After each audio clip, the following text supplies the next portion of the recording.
We'll make memes. You know? Wait, you made a meme? Let me see. Let me see.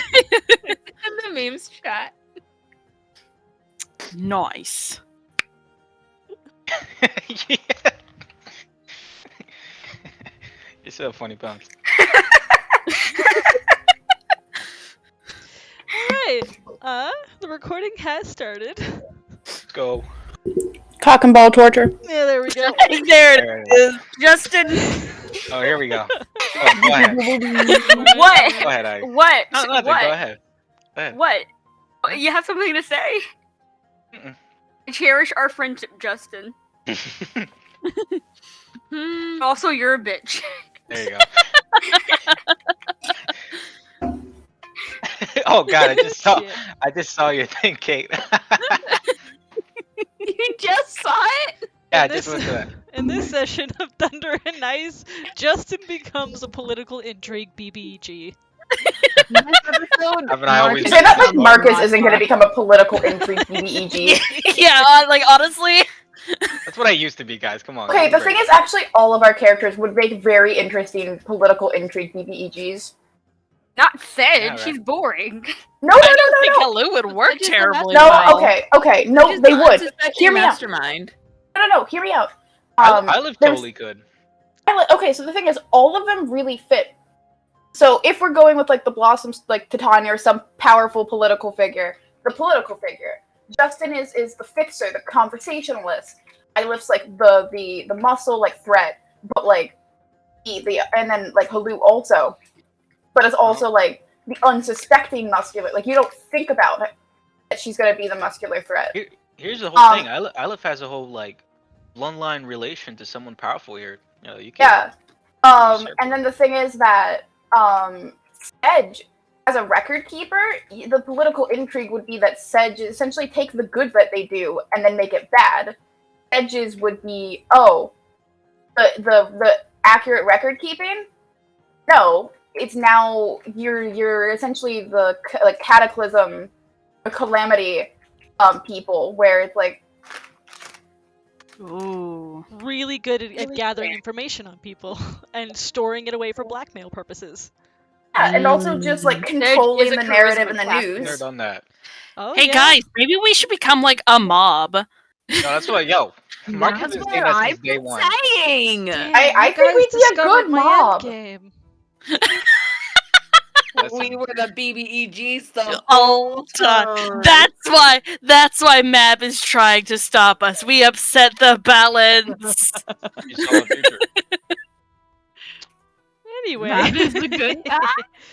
that would be funny as hell. I think we should become a mob. You know, Mhm. a lot can happen between now and the end of this campaign, which I'm going to be honest with you all, like, the end of the campaign is very nebulous. I theoretically know what the final fight will be. How we get from here to there, up to you all. We could start Syndicate. Yeah, we gotta go across Rainbow Road to get there. Yeah, for real. Anyways, last session, after returning to... After returning to Phandalin and learning Halia Thornton's new secret, Bitch. you guys loved her Word. last time that you all were here. That's the funny part, is that it took one thing for you guys to go from, wow, we love Halia, she should be the next town master, to, oh fuck. Yeah, because she's a punk bitch. Now, Marcus still likes Halia. Hey, she just, she's doing her thing. She got her own side hustle. What's hating that? Come on. I hate her. You can't hate from outside the She could be a club. warlock Can't even for all I get know. in. Respect the hustle. No, Sedge refuses to respect the hustle. I refuse to respect Hustle the is what got Father Augustus killed. That's Father As Augustus long- was out there slinging dope, making money, doing games.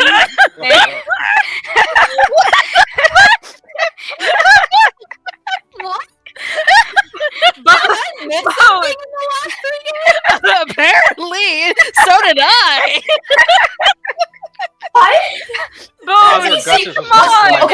Okay. Was Father Augustus I was- secretly I a was- mob boss? I was so close No. to finishing the I bit. worked for Was Father Father Augustus. Augustus I was secretly a mob So boss? close I'd buy to it. finishing the bit. No. Sorry, you Father just- Augustus is secretly a mob boss. That's the. No, he's secretly dead, but That's not a secret. Oh no! He was a mob boss, so he was taken out. Not because he was doing good, Oh, but because the good was a front. The charity was a front. The money That's laundering smart. business. That I is think smart. Blossom's gang took him out. I think that's what it. That Yeah. would make for Right. some really interesting character conflicts. Yeah. Mm. What was the last time we did this game? What did we do? I don't We went, talked to a priest, and then came back. You all, after learning all this, the next day you got a response from Marcus's contact at Neverwinter, who said they had managed to set up a way for you all to get into Neverwinter without being seen. You guys decided, hey, we'll head straight for Neverwinter then, putting Of the lighthouse. putting Yeah. putting the lighthouse aside for right now. Who gave us an immediate response that is like a. It's like Hey, we the haven't- character would respond immediately. But Wait, you all- you gotta tell Kate what was my message to my contact.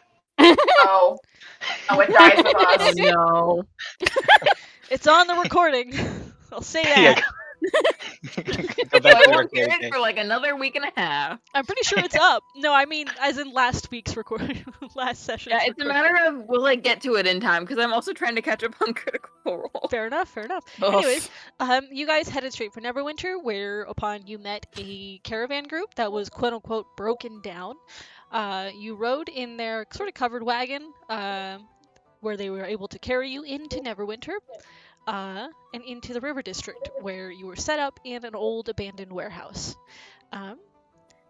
Shortly after, you guys sought out the priest that Sister Garaele from Phandalin had pointed you towards. The priest was able to lift the memory fog over Marcus, returning to him the time in the Feywild, to everyone's relief. Was able to stop being an ass to Tyler. There was some attempts at hypnosis.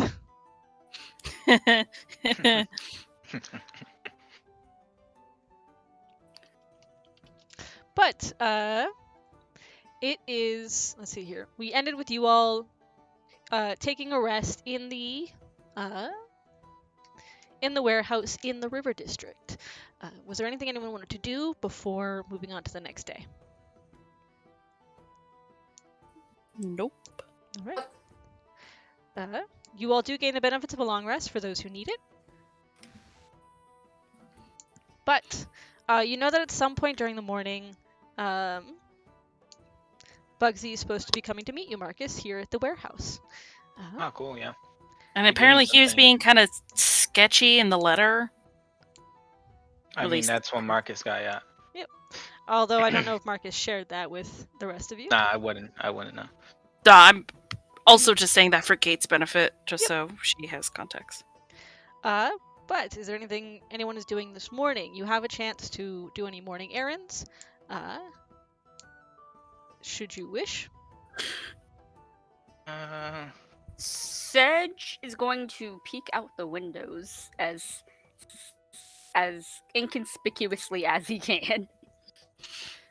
Yeah, I mean it's the River District. It's about as you remember the last time you were here. There's not a whole lot going on in the River District. This isn't a heavily trafficked one.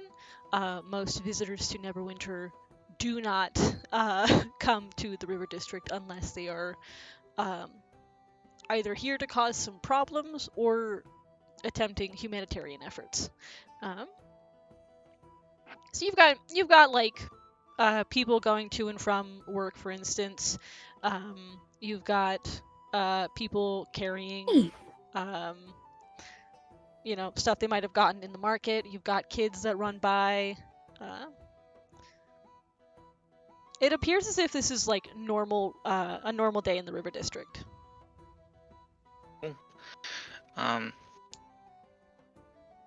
Marcus would like to talk to everyone before we get on with the rest of the day. We'll probably wait for a moment that everybody's kind of hanging out in the I don't want to say the living room of this warehouse, but the general main middle space of this house. Yeah. You've you've started partially turning it into a living space, but it's a rundown warehouse. There's like Yeah. there's like a couple holes in the roof, all that good stuff. Nah, I get you. I get you. I'll probably start gathering up whatever lists that they wrote because some of us were writing lists before last game for us to pass on. You know, just I think it was new clothes, some makeup, that kind of thing. Hair dye. Or die. Yeah. Or die. I'd probably also tell everyone, please write down a fake name that you would like, because I'm going to get some documents made for us so we can travel to both the Black Lake District and the Tower District once we have those documents. Because I do know that we have to have identification if we're traveling through both those parts. I think that's what you told me before, DM. Yeah. The higher affluence areas on the other side of the river do require All right, cool. Yeah. I think there's a good chance we might have to go through there at some point, maybe. So I would ask everybody to jot down a name that they might want. And after I get all that information, I would say, all right, guys, so a good friend of mine's, my protege, you might say, is coming by in a few moments. His name is Bugsy, and I want you all to know that you can trust him. I trust him with my own life. He's a good kid. Yeah, he's been looking over things for me here in Neverwinter, gathering the information that I needed that I passed along to some of you. He's kind of my liaison with the River Rats. It's a group I use for information around the city. But if you guys need anything, ask Bugsy, because he is trustworthy. Okay. Oh, also, if at some point we somehow get separated, or you might be a little lost in the city, or you might need some help, start using this whistle. And Marcus does a little whistle. And if someone friendly is in earshot, just tell them you're a friend of Marcus and you need help, okay? How do we know if they're friendly? Well, if they know what the whistle is, then that's a fair chance that they are.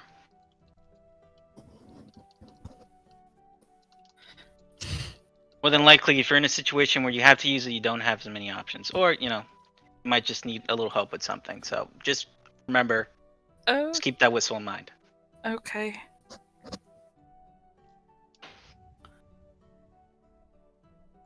Yeah, that is all. Yeah.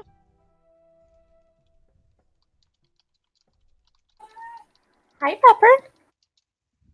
Hi. Why are you yelling at me? She baby. Yep. So you can sit everyone down, explain that, teach them the whistle. Let them know.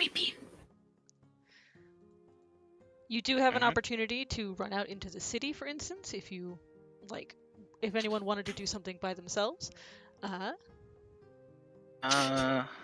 gonna wait up. We should probably wait for the clothes and the makeup before we, go out. Just extra precaution.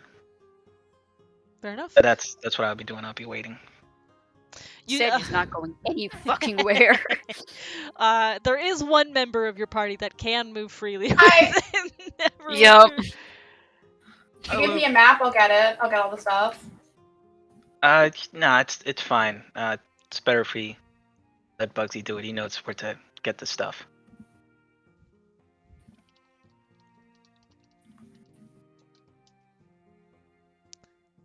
Yeah, I think Hello is quietly, patiently waiting for this quote-unquote Bugsy person. So you guys are just choosing to pass the time in the warehouse. That is fine too. But it is about 10 or 11. when there is a whistle from outside. The same whistle that you heard that Marcus taught you. I whistle back. Uh-huh. There's a pause. And then the door opens and a little head sticks his way through. It's been a number of years since not a number of years, but it's been a while since you've seen Bugsy. Close to, half a year. A little longer than that, actually. Yeah. Close to a year. And he was, I think he was, how old was he when you left? 12.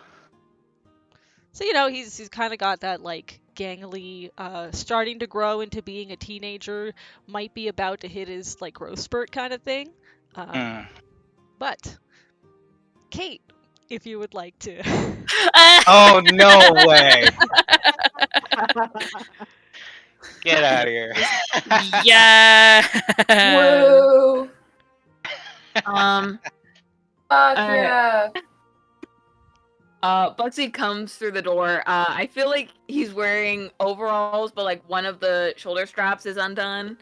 So he's just got like a dirty white shirt that's rolled up to the elbows and overalls. And like the roughest boots. One of them is missing a sole. Very Tom and then makes Sawyer. eye contact with the white-haired person in the room, and just goes into a mode that Marcus has probably seen many times before. He just kind of pulls out a little sack, walks up to him, he's like, "Excuse me, mister? Do you have any copper for a poor boy on the streets? My mom is very sick." Hold on. So there's Ylif and there's Sedge. And I'll hello. look to both of them. And hello. Marcus looks at I see someone in like paladin armor that looks like rich boy shit. And so I go to them. Marcus looks at both of them and is like, well, are you guys gonna keep him waiting or? And just like the cutest Puss in Boots look. Oh my Can I god. roll Look on with no Fight sympathy. against this? I just simply look on with no sympathy. Oh. Yeah. Can I get insight with advantage because I know this is probably Marcus's like liaison? Yeah, you can roll an insight with advantage.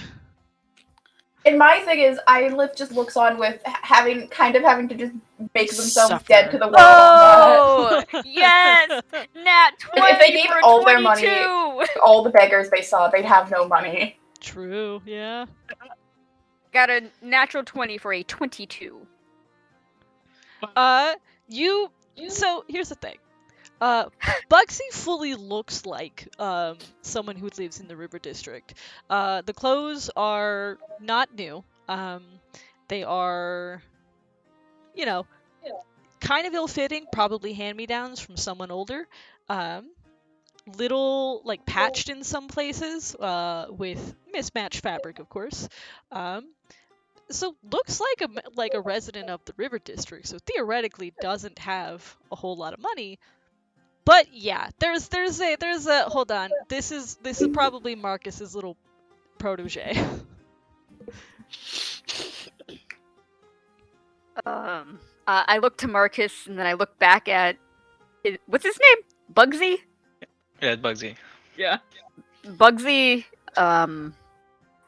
I suppose I could spare a few coppers. Well, thank you so much, mister. My Okay, siblings and I no, will be able to eat. You're kind of leaning a little bit too much into it, Bugsy. If Huh? it's food that you need, I can buy you food instead of giving you my copper. Oh. Throw a granola bar at the kid. Uh, Full on my 20 strength, I'm just like, we are here to do something. Oh, well, Marcus does stand up. Freaking eye. oh now Marcus you have to Have a take off, sorry, don't Cockney worry. accent? Marcus does stand up. He kind of looks over Bugsy, gives him a smile.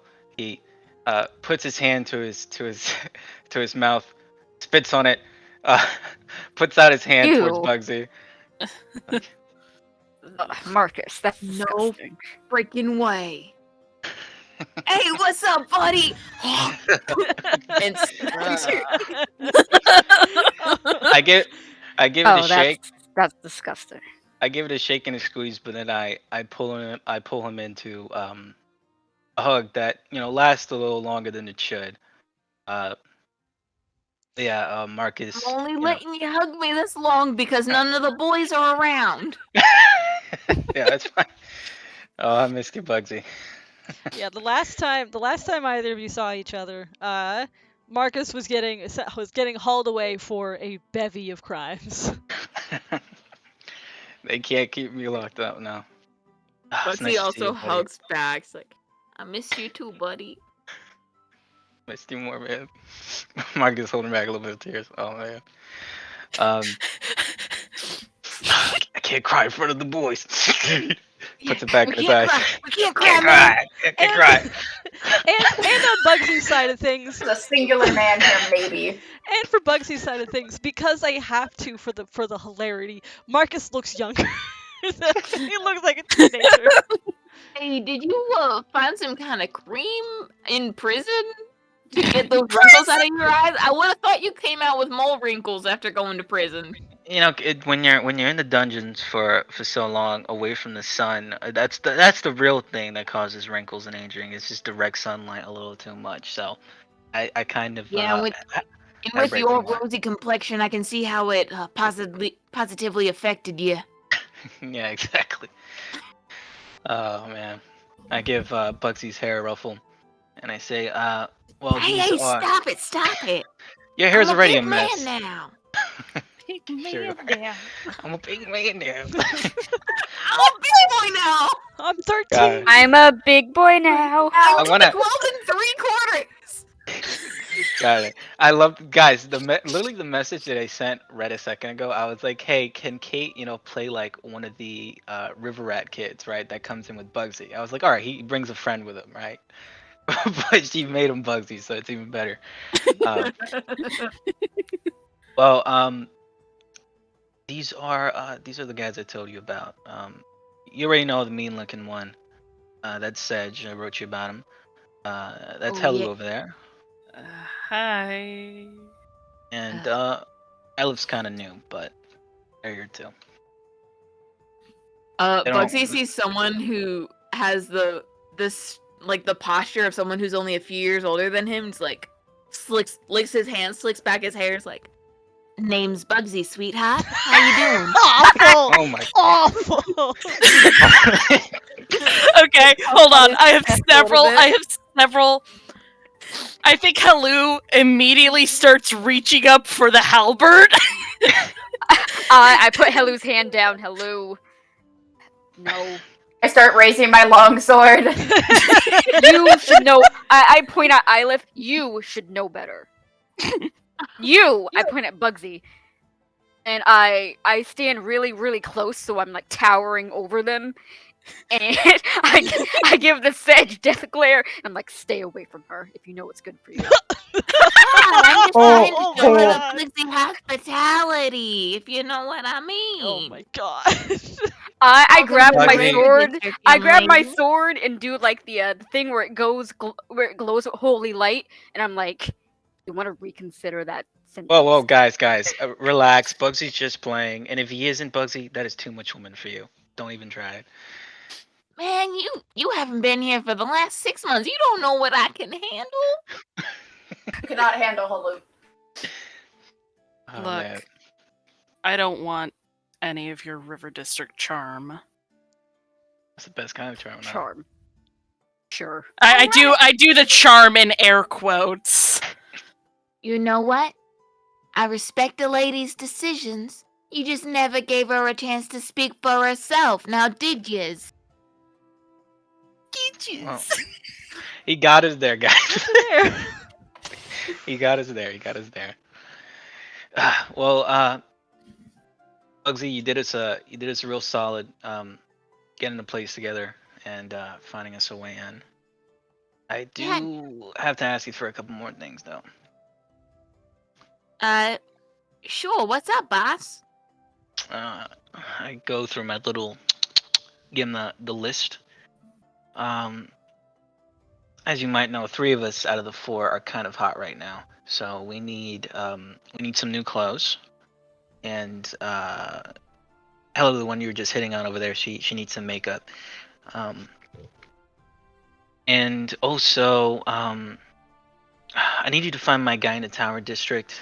For we need some identification for the rest of us too. We might need to go to Black Lake later on. He's gonna tell you that he can only do it in 4 to 5 days, but just get him those bagels, just like three blocks down the road, and he'll probably make it. He'll probably be able to do it in 1. So, All right. Red, can I send you something really quick? Yeah, go for it. So you want clothes, bagels, and new IDs. well, the bagels are for the guy in the Tower District for the new IDs. But now that you're saying that, yes, also bring us some bagels. So, clothes, double bagels, and new IDs. Mm-hmm. Hair dye and makeup. You're kind of beautiful bagel already, baby. I have white hair. I'm too noticeable. Are you sure you don't want hair dye, Sedge? I think it would really help you out. I mean, there's not that many people around here just rocking white hair. You say in a party with 3 people where half of your party is rocking white hair. I know, it's crazy. It's like all the people in town with white hair are right here, right now. We're having a white hair meeting. Red, did you get my Gets message? arrested for a Sedge impersonator.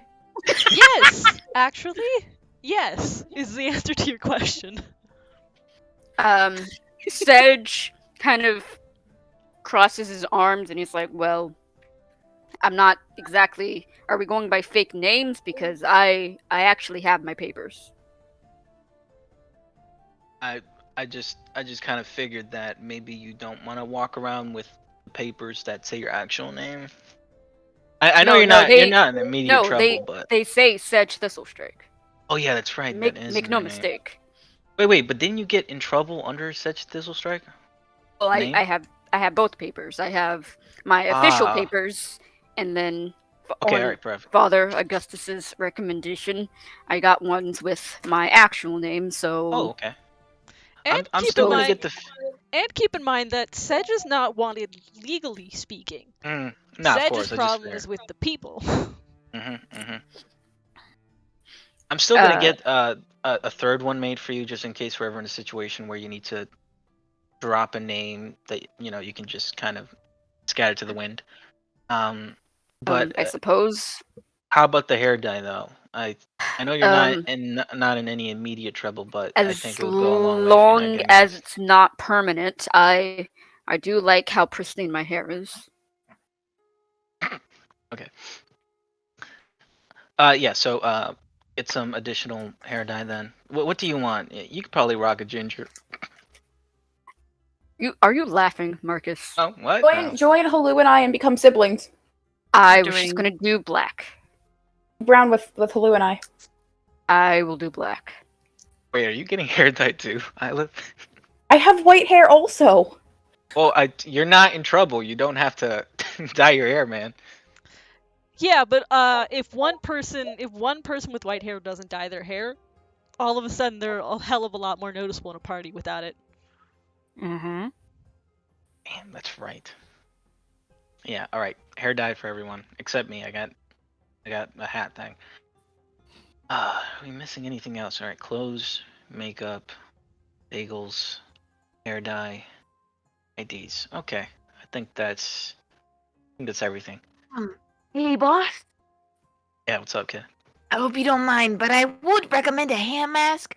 Yeah, your locks have sort of lost their luster. Okay, at that, Halu does laugh.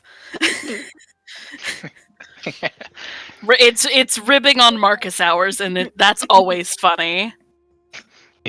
You better watch it, kid, before I give you a baldy. Just go out and get those items. All right. I'll be back in 20. All right, we'll be here. And Bugsy leaves. Yeah. Bugsy heads off to take care Can of I the actually make a errands. sleight of hand check to try to pickpocket Sedge? Hey. Yes. Yes. Why? Why? I don't feel like pulling up. You'll essentially using commoner stats, so it's just a flat d20. It's only 9.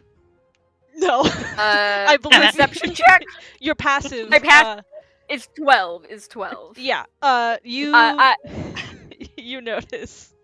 Yeah, I notice and I grab his wrist and I almost crush it, and I'm like, missing something. He's got 3 hit points. No, I almost crush it. I don't fully crush. I'm like, are you missing something from me? I ain't missing nothing, boss. That's what I thought. And I shove him off my pockets. All right. Yeah. Bugsy heads out to complete those errands. Are you finished with those errands? What? Are you finished with those errands?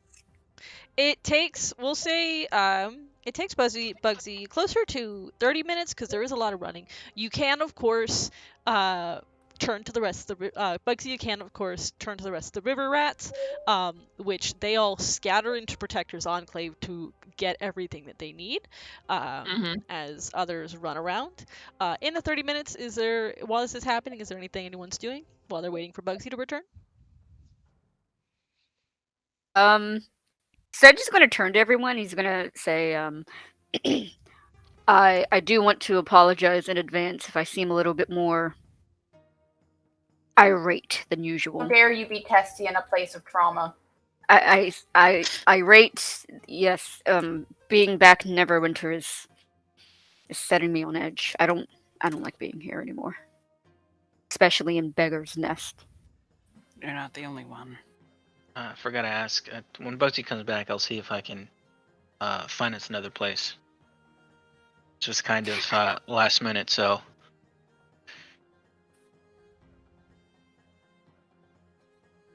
Into that, but hopefully we won't be. Right, I'm about to send you something else, actually. Yeah.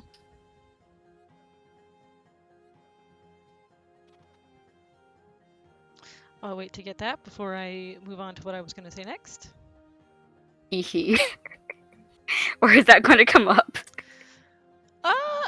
You can do that anytime that you're here. That is a choice that you can in fact make. Okay.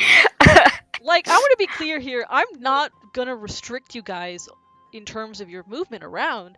It is like, this is one of those things where you don't have to ask me if you can do something. Like, this is Neverwinter. If you want to do something, fucking go for it. Oh no. I'm going to wrap my boar cloak around me and ask to borrow the helm of what the fuck it was called. The Dread. Dread? Yes, the Dread helm. To hide my Here. face.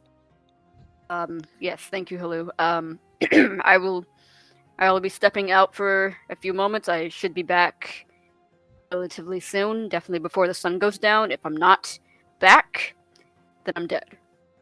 I leave. Where you? Wait, where are you going, man? I look back at Marcus, raise an eyebrow at him. Oh, if something And happens leave. to you out there, we gotta know where. Okay.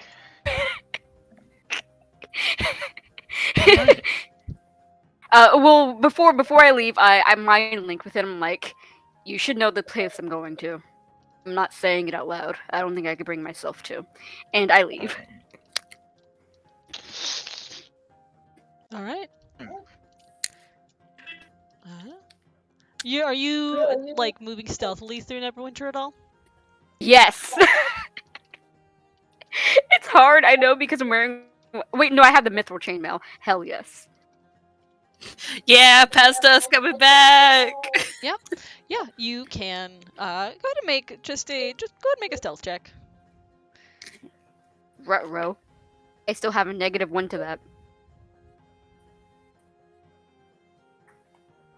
17. All right.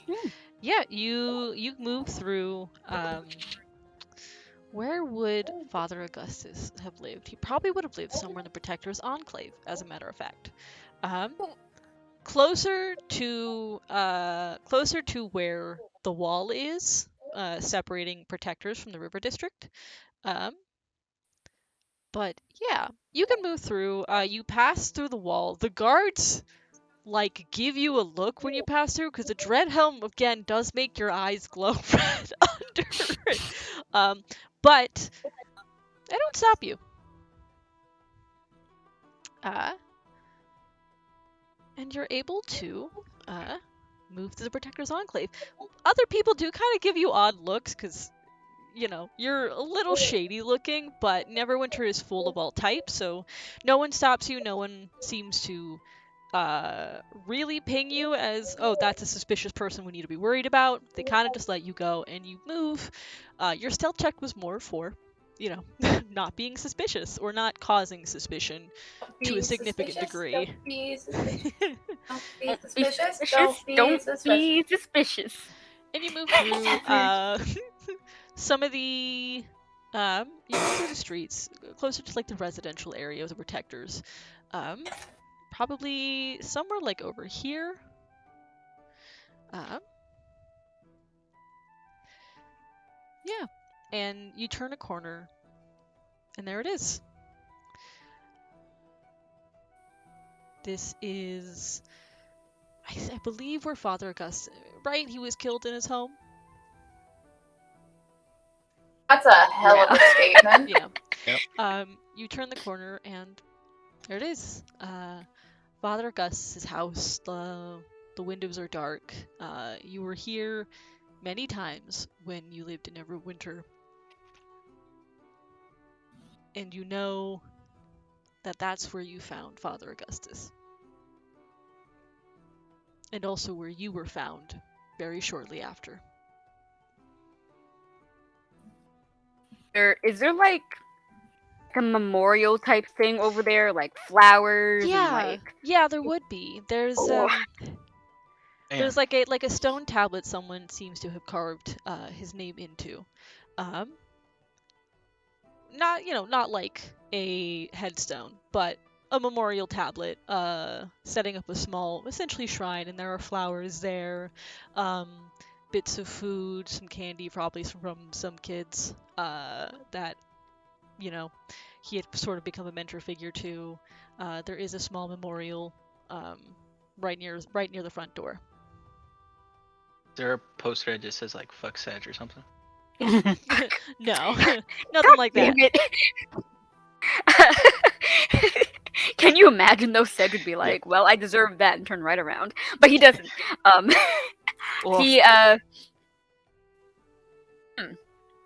He's going to kneel down at the memorial, light some incense, and kind of take his time to methodically like clean like the memorial, the tablet, all the other stuff around. I'm imagining there's some sort of like parchment with Father Augustus's likeness on it.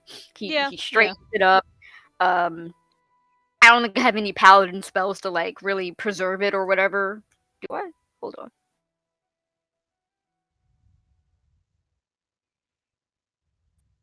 You cast bless on like an item. Not rules as written, but I don't mind letting that. I'll do that then, just to keep it from, decaying any further than it probably has. And the fuck are we listening to? It's this weird thing again, where it's like, hey, for some godforsaken reason. Time to interrupt your sad times with random piece of music. There we go. I don't know what's going on with this bot. Sedge is definitely, as he's doing this, he's talking to himself the entire time, talking about how everyone doesn't see it, but he's let him down. He's letting everybody down all over again, and he doesn't know what to do. And I think he says, I wish you were still here. I mean, there's so many things going on now, and you're the wisest of all of us. I would your guidance be irreplaceable right now, and I just don't know what to do. And he, as he finishes, he lights the incense, lights a candle, and prays to Erithus very briefly before standing. But I do want to point out that he has taken off the dread helm for this. Just so you know, like, it's not weird that some shady ass dude is just like praying over this guy's grave. Yep. And is there anyone around? So you when you said you took off your helmet, I was like, all right, let me roll for something super quick. You like as you bow your head in prayer, sitting with your grief for a moment, and then as you lift your head coming out of this, you like turn and look around in time to see a young woman on the edge of the street staring at you, and like your eyes make contact, and she drops the basket she was holding and bolts. Uh-oh! I put back on the dread helm, and I also bolt. Are you bolting away? I am bolting back to the safe house. Yeah. Yeah, you head back. As stealthily as possible, I am like, fuck. Yeah? You... Do I recognize her? Make a history check. Fuck. Hold I on. believe in you. How's my history? History is not bad. Okay, let's do this. Leroy. 19. 19? Yeah. Not personally, but you've probably seen her.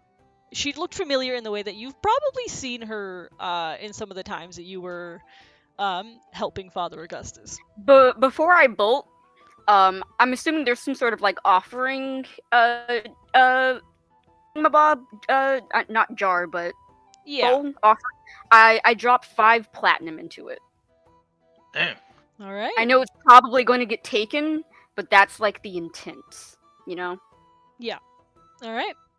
Yeah, you drop the 5 platinum in, and with the idea that like someone who might still think that you're responsible for his death, saw you. You have little choice but to leave. While that's happening, however, is this a good time to say that maybe a certain fairy dragon returns?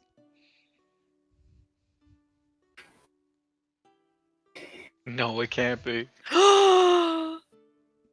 Oscar? Gene! Not so much Oscar as I thought it was Oscar. No, Not it's so the much one Oscar. motherfucker he acts about every day. Yes, I forgot to ask about it. Well, that's okay because How come I don't ask? yeah, right. The time, sometime in the 30 minutes, while Sedge is out and Bugsy is running those errands, what is Ilif doing? Just hanging I don't out? know. Just hanging out, honestly. Probably just chatting with Halu, like Marcus. Like probably just hanging, like legitimately just hanging out, getting to know the them all again, kind of. Yeah, fair enough. You're sitting and you're chatting. Oscar is there too, at this point, sunning himself in one of the beams coming through the window. He's got like, he has the butterfly wings, so they're casting sort of sun catcher, sort of rainbow-esque light on the ground, as he's like stretched out. And out of the corner of your eye, you see him like sit up and look around. And just as he does so, the other fairy dragon, the sort of grizzled one with like the scars and obviously looks like if he was a middle-aged dwarvet but in fairy dragon form. I love him. I don't know any other way to say it other than he's a middle-aged dwarvet in fairy dragon form. He's got some flashbacks to Nam.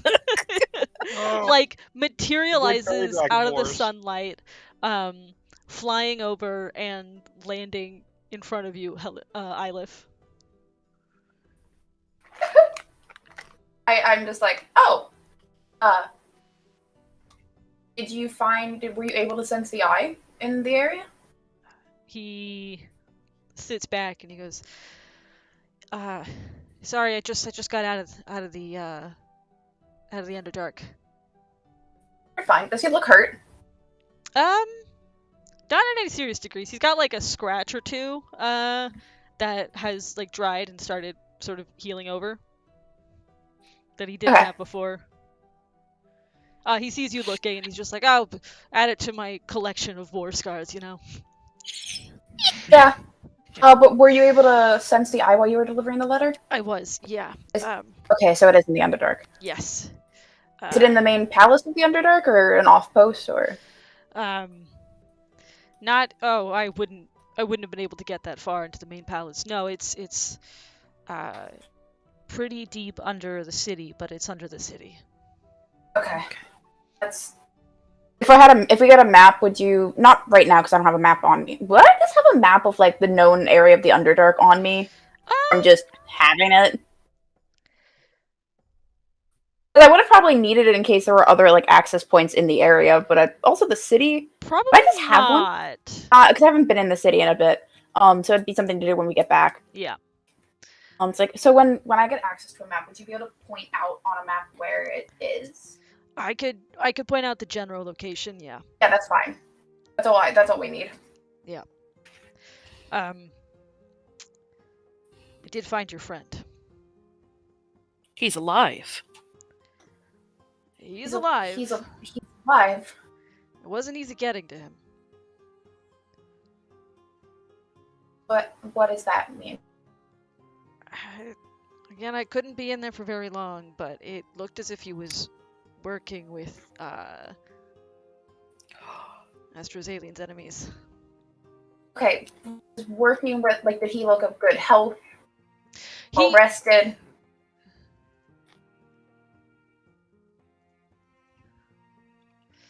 That's He looked physically okay. Hold on, Marcus. Yep. Come here. Can you? Does what's detect thoughts work on pseudo fairy dragons? If it says humanoid, I don't know if detect thoughts is humanoid. let's find out. Let me check. Let me look at detect thoughts. I think the only requirement is it has to have a certain intelligence. For the duration, you can read the thoughts of certain creatures. A creature you choose Yeah. an intelligence of 3 or lower, doesn't speak any languages, the creature is unaffected. Yeah, no, so you can. So it's would you allow Marcus to, if Marcus is okay with it, to look into your memories and see, because I trust his judgment on reading whether or not the situation. Yeah, certainly, I can do that. All right. If you don't mind, Marcus, I don't want to use you for your detect thought. Cool. I look at the pseudo-dragon and I say, knock knock. Yeah, you cast detect thoughts, and the fairy dragon appears, does have, his memory of what he saw, forefront in his mind, intentionally, having it be the surface thoughts. Alright, well, I am digging, so... He'll make the save, just because he'll have equal disadvantage because he's, intentionally trying to fail, but it's one of those, the instinct is instinct. Yeah. I understand. Dragon, please. I love this combination of Iliv asks the questions and Marcus just vibe checks on a molecular level. Just a little. I love fairy dragons. Tiny dragon, chaotic good.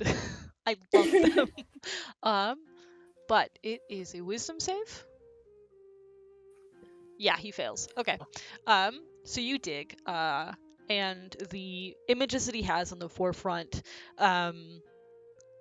expand and sort of take on more form and more shape, and it is this image of being in sort of a massive cavern, massive underground cavern.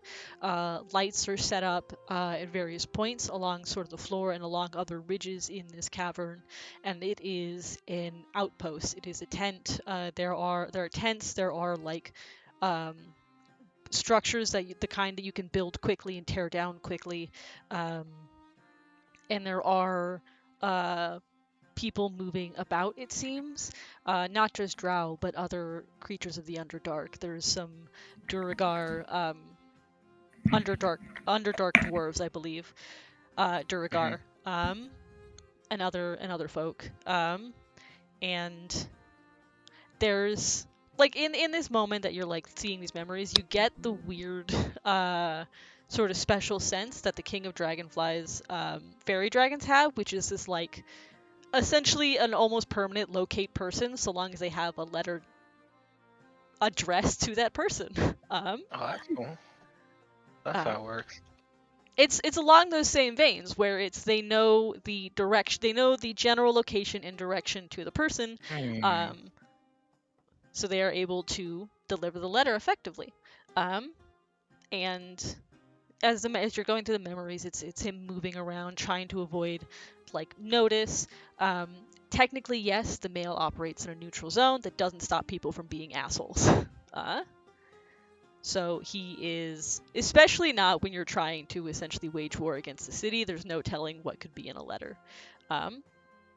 So he is sort of moving around as stealthily as he can. This is a veteran dragon. When he slips into one of these built structures, and passes by a room where there seems to be a meeting of some kind going on, and then slips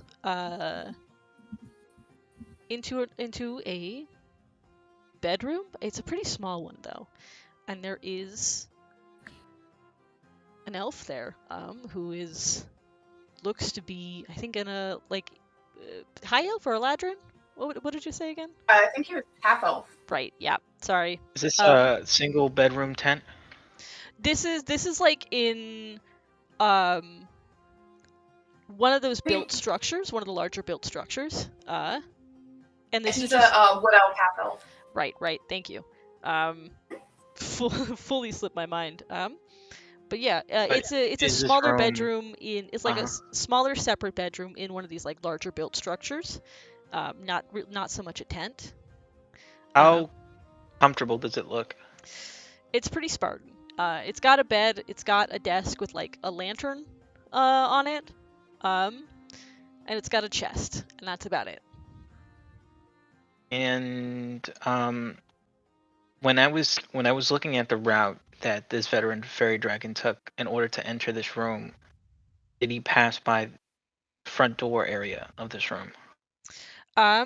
There's only one door in and out of this room, and there's like a closed window. Well. Okay, so what I want to know, was there anybody posted up outside of that door? Nope. Okay. Right. So and now he's alone in this room, right? Yeah. Steps in and does see this wood half elf there. Like from a glance doesn't fit in with everyone else down here. Mm-hmm. And what is he wearing? He is wearing because I have seen him before in a previous vision, so I want to know if he's wearing the same thing he was wearing before, or something else. He looks to be wearing the same sort of like clothes or leathers that other people in this outpost would be wearing. Okay.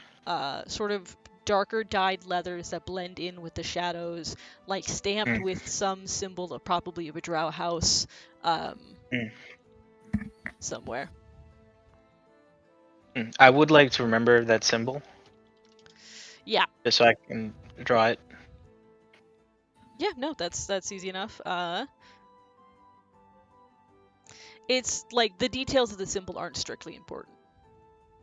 I just I want to jot down the symbol just so I can give it to Ylith, because Ylith has more knowledge. Yeah, no, like you can jot down the symbol. I don't have a symbol to give you because the details of the symbol itself aren't important. All right, no problem.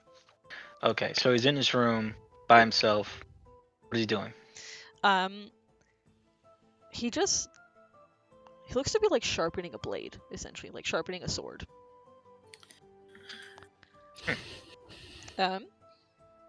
But Same sword he had before? No. Oh, alright, different sword? Okay. Yeah. Pretty standard sword? Okay. Yeah, fairly standard sword, no like special mark on it or anything. But slips in this half elf doesn't appear to have noticed the fairy dragon in this Oh no, memory. what is the response to my letter? At which point they're like in this memory you can feel sort of the fairy dragon's hesitance, the pause, the like, is this something I should probably do? Before he pounces, you say he's here sharpening his sword. So, is there any way I can get a vibe check on his expression? What he might be feeling at that moment. Is he sharpening his sword with a vengeful look? Is he looking sad or You can make an insight check. confused, It is lost? with disadvantage because it's like through a memory, through a spell. That's fine. That's fine. Figured it was worth a try. Yeah. What's my lowest? Shit. Man, oh, I actually rolled 2 6s, which doesn't help me. That's a 10. 10? Yeah, 10. You can't pick up on any subtle nuances. I think at best it's the look of a dutiful soldier sharpening a sword. Okay. Cool. But then the fairy dragon flies up and lands on the desk, and the half elf seems to notice then. Looks up, just kind of looks. There's like a pause as they look at each other before the fairy dragon just slides the letter forward. And in this memory, the half elf looks at the letter, takes it,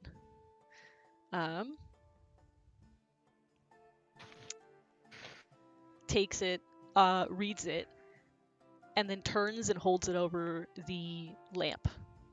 Like opens the lantern, holds it over the fire, and lets it burn.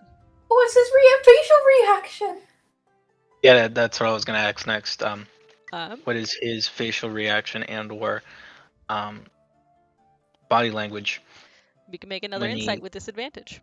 Oh, cool.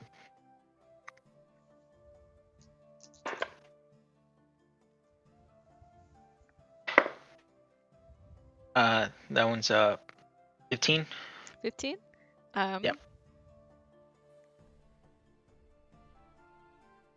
It's complicated. There's tension. He like tenses when he reads the letter.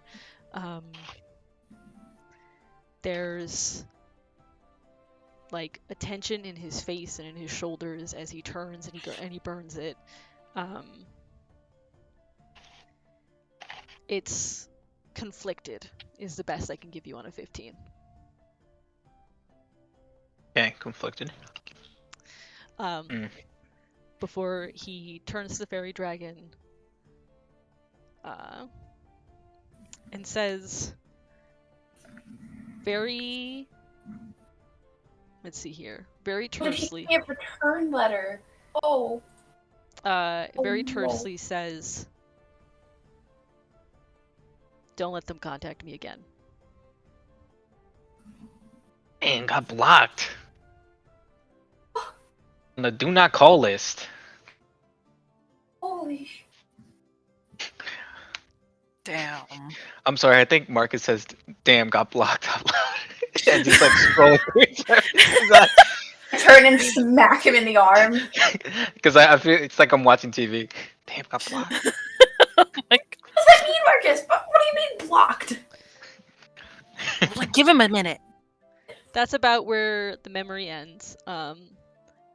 As the spell comes to an end and the fairy dragon sort of shakes your probing off, looks between you and Ilif and looks gives a sort of apologetic look. Oh, no return letter, I'm guessing. No. Thank you for is the eye near where he is? Roughly. Yeah, it was somewhere in that same area. Okay. Right. Oh, that's not our problem for right now. We are here and not there. We're do you describe what you saw, Marcus, to Ylif? Yeah, I feel like while I was watching while I was watching everything, I'm kind of looking at the ceiling a little bit, and then I take out a piece of paper, and I'm kind of like free drawing it without like looking at it. I know you said it isn't important, but Yeah. just the crest or whatever that was on his clothes. Yeah. I pass it along to Ylith, and I basically say, I'm not sure what's going on exactly, but He looked like he recognized. Obviously, and you said he looked like he recognized it, the name on the letter. yeah, Marcus to say he saw your letter. He looked conflicted, and he burned it, and I think he does recognize you. He made a point of saying not to contact him again. I mean, that could just be a strange person from a place that doesn't. Not with Maybe the he doesn't face- remember. Not with the Maybe face I he. saw, or I'm not sure what you wrote down exactly, but I basically was. I didn't want to put a lot because I didn't put anything dangerous. I basically just said, "Hi, if you're reading this." It was like I hope you're reading this, but at the same time, I really don't because that means you're in enemy territory. oh yeah, I don't. I'm going to I come. don't- I'm going to come find and save you, and then basically sincerely. Ylif, Oh, it will also be a disadvantage, but you knew Javin. You were also trained in military. So it'll be a disadvantage, but I will allow you to make an insight check as sort of like examining his actions that was described to you. That's lovely. 16. So I'll say this at least on a 16. The standard procedure in the case of let's say you get a strange letter from someone claiming, hey, I'm going to come find and save you, would probably be to report the letter to a superior. mhm. He burnt it. Gotta point that out too. So yeah, I don't think that's the case. If anything, he could have said, who is this? This isn't for me. If he did not recognize you.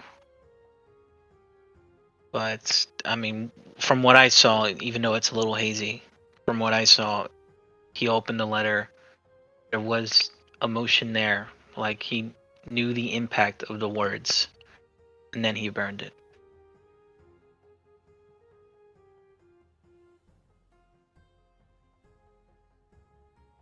Okay. And I'll turn to the pseudo dragon and give him like a full platinum, and I'm like, thank you for spotting and finding the general location of the eye.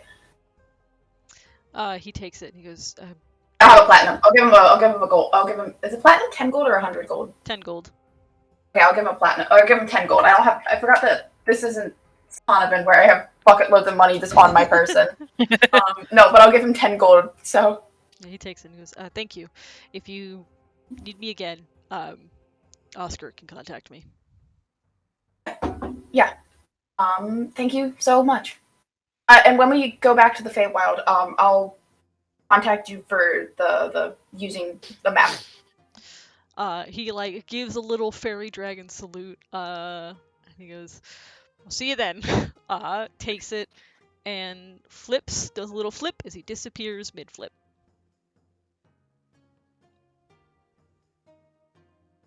Ylif, are you? I am fine. Not our problem right now. We are here and dealing with your guys' stuff. That is quite literally the furthest thing we could deal with at any point. let's focus on finding power here. And not talk about this. If you're sure? That's a whole can of worms I am quite not ready to open. Okay. And a minute or two later, Sedge returns from visiting Augustus's grave. Oh, hey, Sedge. How did your walk go? I don't say anything. I nod, give the Dreadhelm back to Hello, and I go back into the office. I'll grab some alcohol and read Sedge's vibe and go, okay, this guy also needs alcohol. Marcus was already kind of nervous, honestly, about Sedge going outside for something like this happening. So can I roll an insight check, please? Yeah, you can roll an insight check as Sedge storms past into the office. I Eilif follow with Sedge. with a bottle of alcohol. Yeah, because this is the. I was nervous about this because Is this gonna be a Sedge therapy powwow? Does Hello want to come and join I don't too? think this is a therapy powwow. I think this is a commiseration powwow. Yeah, no, Eilif is not gonna push you about shit because it's clearly you have the face of someone that just had something happen that Eilif's not rolling 22. insight. Because Eilif can just vibe check enough of like, yeah, okay, you're not happy, and that's about it, and that's all they care about. And they're coming to give you alcohol as a commiseration of shitty day number, fucking whatever. Yeah, 22. Are we about to have a sob session for fucking Sedge? Oh no. You, I think, saw Sedge like this. This is similar to how you first met him. Clearly has,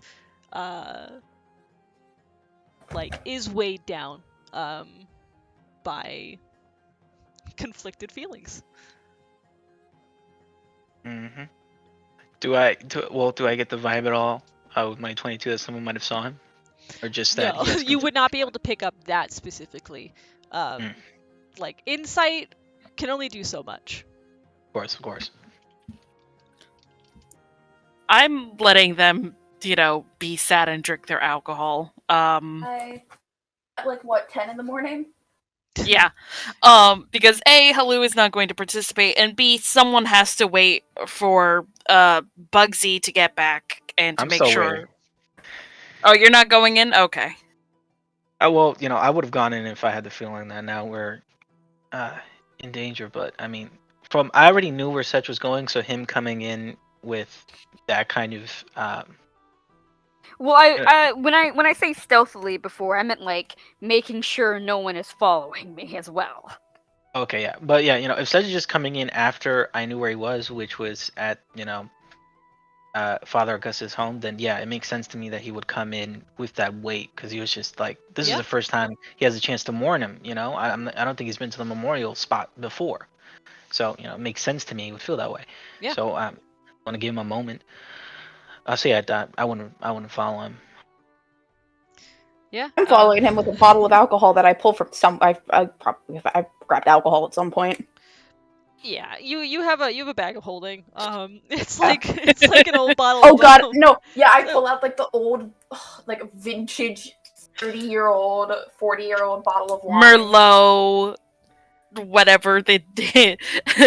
631, like. Yeah. It's a toss up. It's a toss up between either your parents forgot it was in there or they slipped it in when you weren't looking. Oh. Yes, both. There's two in there. Yeah. One that they put in, one they forgot.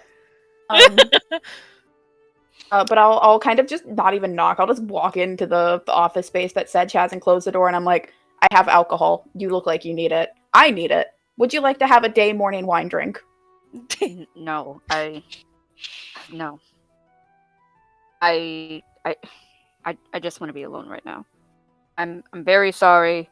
I know we said we'd probably try and get to know each other better in the prime material plane and in the Feywild, but a lot has been happening, just one I'm thing not after asking another. for you to talk. I'm asking for you to drink. I don't want to drink.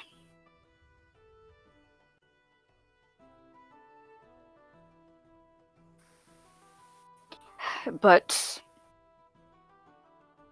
I think Elif, did you know that Father Augustus didn't actually have any children? You might have mentioned it once or at some point. He didn't have any children, but like he was a father to me, to everyone really. I like the son he never had, and I let him die. I let whatever happened to him happen, and I was just powerless to stop it. Do you see who killed him? You there when it happened? Yes, I was there when it happened.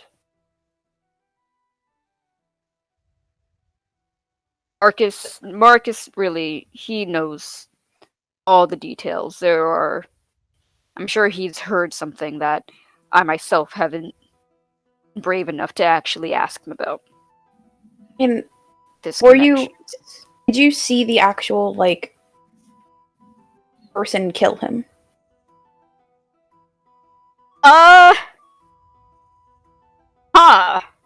Don't remember if I Yeah. did or not. No, you did Just- not. We You didn't? were Okay. No, you didn't. You were both poisoned. Remember? Oh, yeah. I thought I saw, like, a shadowy figure or something. No.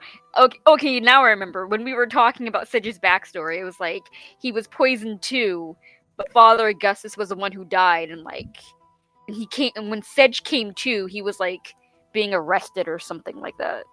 Yep. Sorry. I was gonna be like, damn, that's pretty shit. They So- didn't do any sort of due diligence. Anyway, sorry, continue. So how is it? I mean, did you piss someone off that would want to kill Father Augustus? Sedge is quiet for a very long time. Maybe. Listen, a man like Father Augustus, despite what he was doing for our community here in the River District, even that type of charity is the type that certain powerful people don't like. I don't know if he had any enemies, but if I was to guess, there is more than a few people who would probably want him to be killed. And they So- succeeded. Here's. Don't think it's your fault. You can't control the world. Just because. You've already said this, but being at his grave, it made it all the more apparent of my failings. Oh, okay. Here's the thing. You got poisoned, right? I don't know if the adequate. No, No, I so this is actually actually know me. that. No, that was me going. Were you telling me? Because I thought you were telling Ylith in and out of character. That's my bad. Sometimes my brain has a whoops and can't separate stuff. No, you're fine. I didn't know if when Ylith had asked if you saw who killed him, if it was like you talking about the poison was also telling Ylith. I'm gonna say Sedge probably did not divulge that information figured. yet. I figured.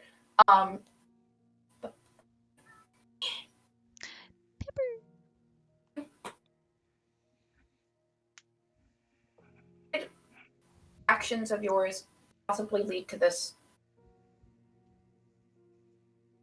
tragedy. Maybe. And you're never going to get rid of the guilt. But blaming yourself for the shit you should, not the fact that someone died when you probably couldn't have done anything to stop it. hold the guilt that I haven't caught the person yet, but not that Augustus died. It. Still, I think I would like to be alone now. Well, I'll leave the whole bottle of wine there, and I'll leave. I don't want the wine. Still leave it. Drinking is no way to solve problems. Learned that a long time ago. That makes it sound like Sedge was an alcoholic. Yeah, Well, I he's was- not. Yeah, no, this whole thing is fully painted Sedge as a recovering alcoholic. No, he just doesn't drink. I mean, I can understand where Sedge is coming from, right? He's worked closely with the River District, right? Yeah. He's some of the poorest people around, right? Probably some of the I hate to say it, some of the saddest people around. You know, when they're living in like such the lowest parts of poverty. And what do you do to escape poverty? A lot of people, Drink. you drink. Yeah, no, I will take the bottle of wine, and I'm like, before I leave, I'm like, I'm not trying to talk down or talk out of your. I'm sorry if it seems like I am. No, I understand the sentiments. Just I understand what you're feeling a lot more than you probably know. No, I'll leave. You can return to either. There's the room- another room that I can kind of just have a sulk fest in for a little bit. Yeah, there's a room that you Yay, sort of claimed by Sulk yourself. Well, mostly just to like shove all of the emotions down into a very nice box. Yeah. And for the next like 10 or so minutes, while you're waiting for Bugsy, there is sort of a heavy air that fills the warehouse. By the way, hello. Yeah. I forgot to say I'm sorry about Bugsy. I taught him a lot of things, but I didn't really teach him about women, so he doesn't quite have that black blood charm. But he means well. He's a good kid. I think there's a moment of. Hold on. I think you see for a moment Halu, like, think about the ring and then look at Bugsy and then, like, do the weird mental math. And it's like, no, I'm not going there. When you say, like, I'm sorry about Bugsy, I think it's that stupid immediate gut reaction. He's like pulling out different boxes of what looked to be box dye, and he's like, "All right, I got mud, I got charcoal, and I got honey Miss Ann, but who wants what?" Did you get my multigrain? No, I got you in everything. Of course, I got you your fucking multigrain. Ah, there you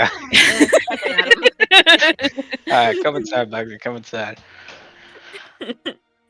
Oh man. You're like having to shove open the door with your hip because you've got like a box full of stuff from everything that the other river rats have gathered. There's a few of the other river rats that like are bringing stuff in, like little gangly kids and preteens. Follow. And, you know, I do say hi to all of them, give them some hugs, some quick handshakes, as I haven't seen a lot of them in a while. Marcus, check it out. We made this cool secret handshake while you were gone. Come on, let's show it to them, guys. And we start doing like a. I sit down and I look at this. It's like a whole dance performance more than it is a handshake. But it's in like 3 acts. It's so like a full 3-act dance sequence. You show this off and get to watch it as everyone else comes out bit by bit, collects what they need, and probably scatters to Now, dye their I'm- hair. I'm watching puzzled and mesmerized, like, why did they take the time to do this? This is dumb as fuck. What the fuck? We don't work and we don't go to school. We got nothing else to do, baby. No, said nothing out loud. It's just a very puzzled look on her face. Now, usually, Bugsy, I would say, you don't quite have the power to make an executive decision, like making a new handshake for everyone, but that was badass. So you took the risk and it paid off. handshake is staying. I like it. Thank you, sir. And he like salutes you.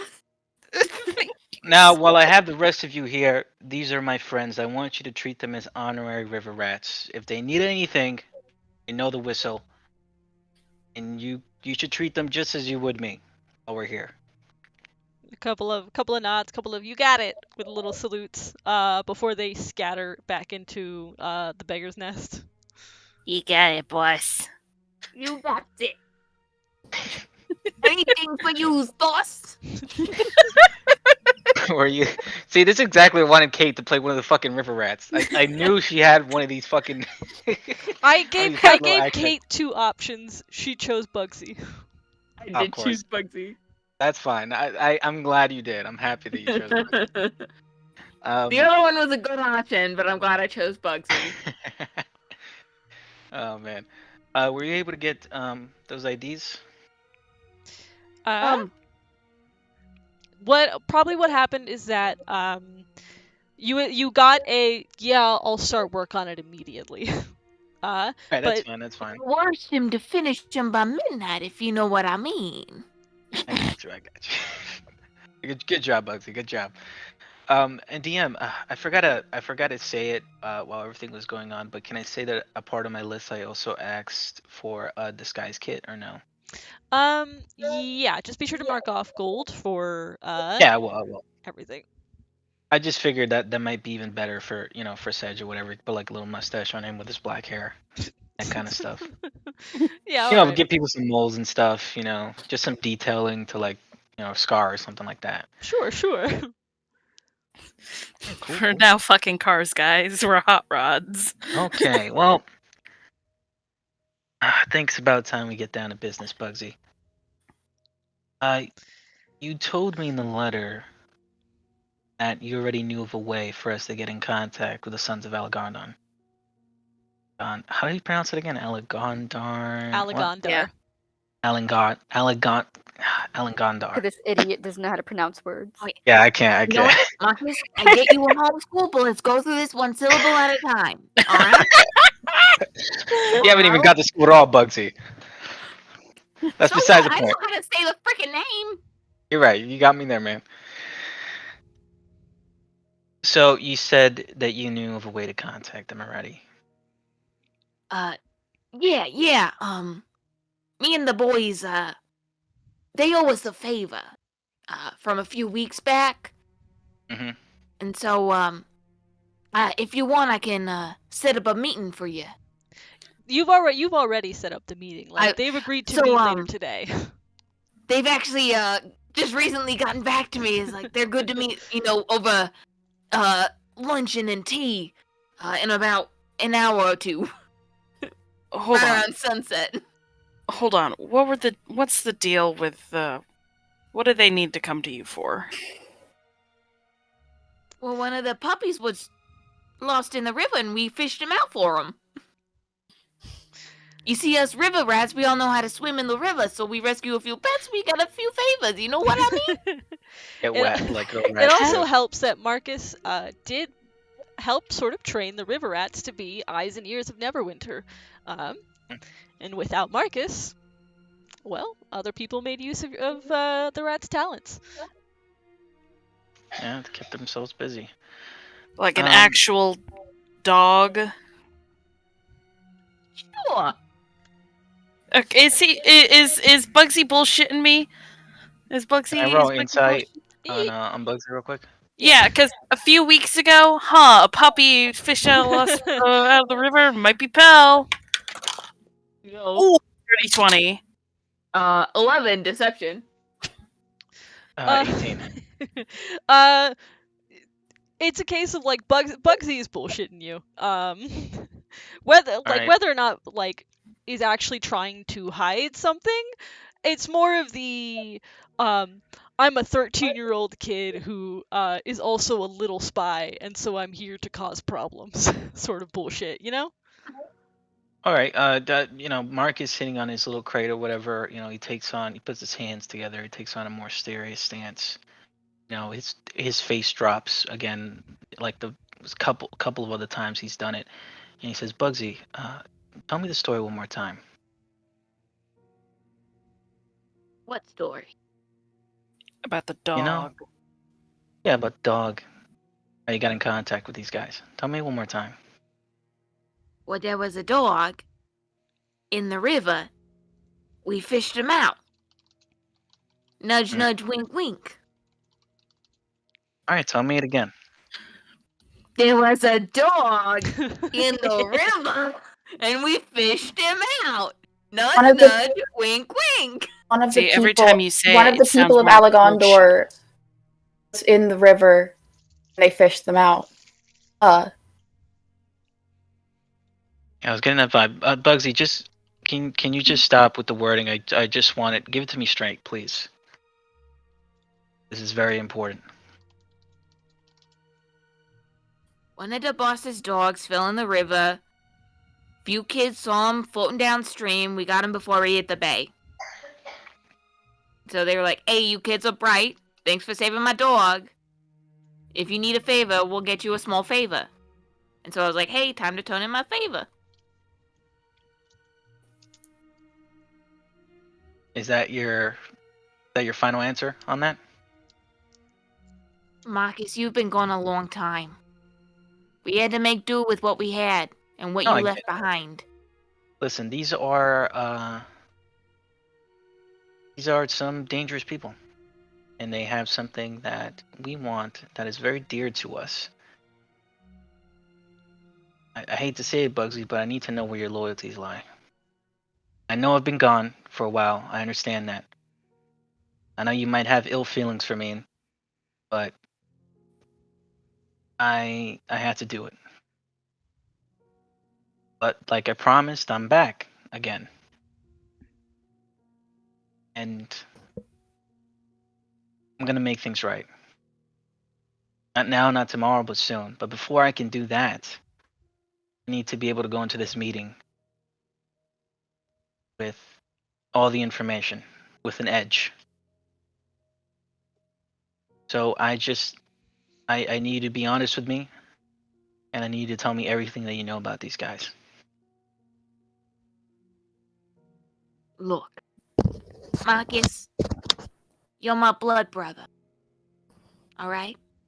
And I promise, all I can tell you is that it's a family connection involving a dog and a river. And some other family connection that's not related to the dog and the river story, but it's another family connection that got me in with them, alright? Now, do you trust me? Because this is a mutual trust situation, brother. Oh, of course I trust you. I trust you with my life, Bugsy. I do. Then trust me that this is in your best interests. And you'll figure everything out once we get there. Can I run another insight to see just how much Bugsy's leaving out here? Yeah, you can roll an insight. I also want to roll an insight, but I feel like at this point, I don't know Bugsy well enough to justify it. 19. He's telling you as much as he can without betraying other people. They have pal. Not betraying other people.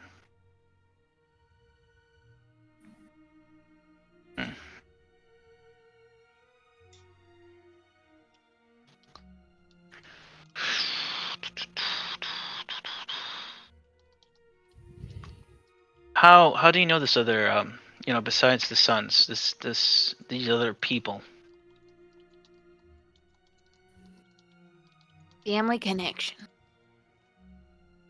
said family connection. Yeah. I wanna mind link with Bugsy, but I'm gonna write what I say to Red, basically. I just want to read his face. That's okay with you, Red? Yeah.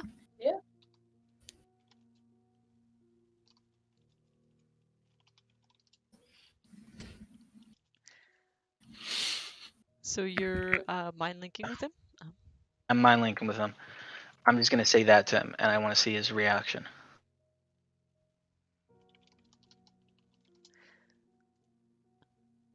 Okay. I will pass it along to Kate.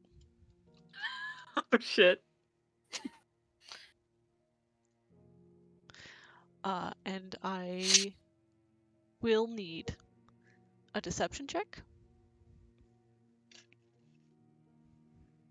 And I'm rolling insight. Yep.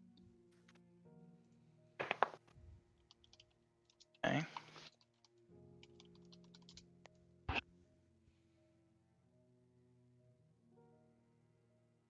Running it on here on Foundry at a 21. You got a 21 insight? Mhm. What does Marcus see? He sees Bugsy's eyes go from making eye contact to darting down to his left hand in his pocket. And his hands kind of like fiddling with something about the size of like a small piece of jewelry, like a ring or a locket or something. And Bugsy just and then makes eye contact again. Gotcha. Alright, Bugsy. I understand.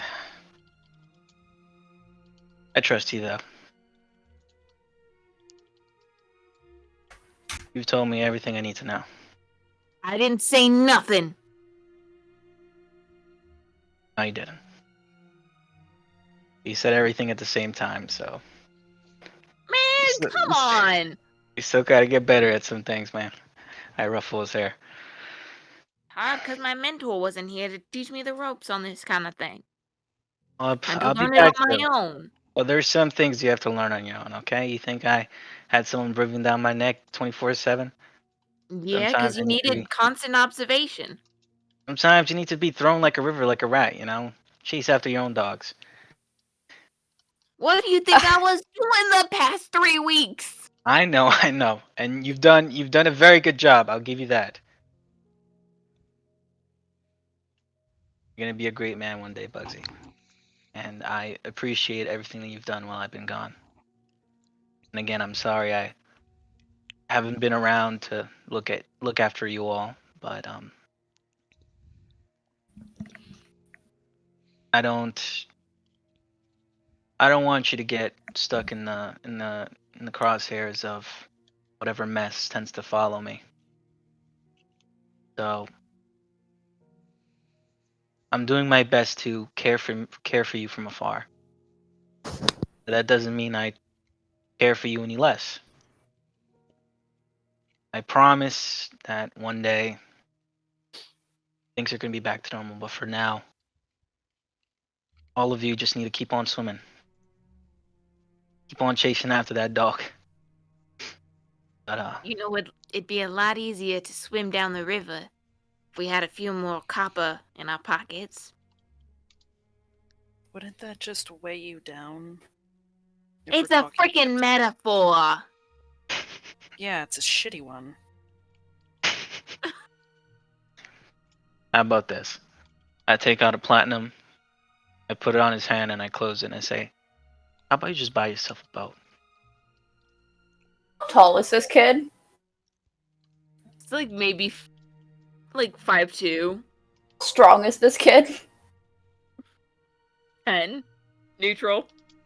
No, I can't give you a longsword then. Damn.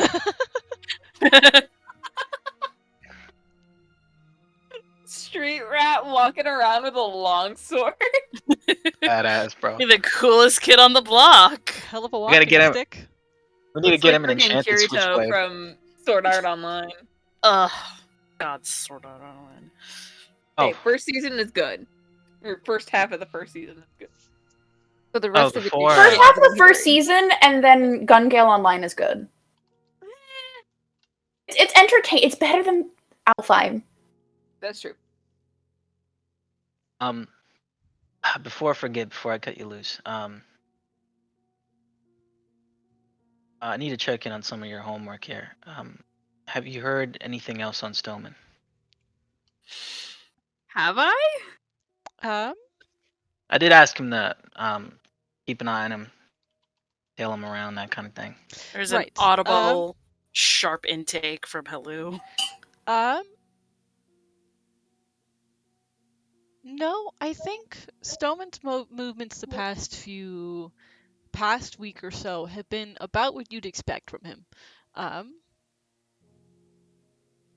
mean, he's been doing the same thing he always does. Wake up, get a breakfast spear, throw a dog in the river, go back home. But we've been rescuing so many dogs from the river. Keeping you in business, huh? Wonderful. Every single day. Man fucking hates dogs. Yeah, he would. That sounds like Stoneman.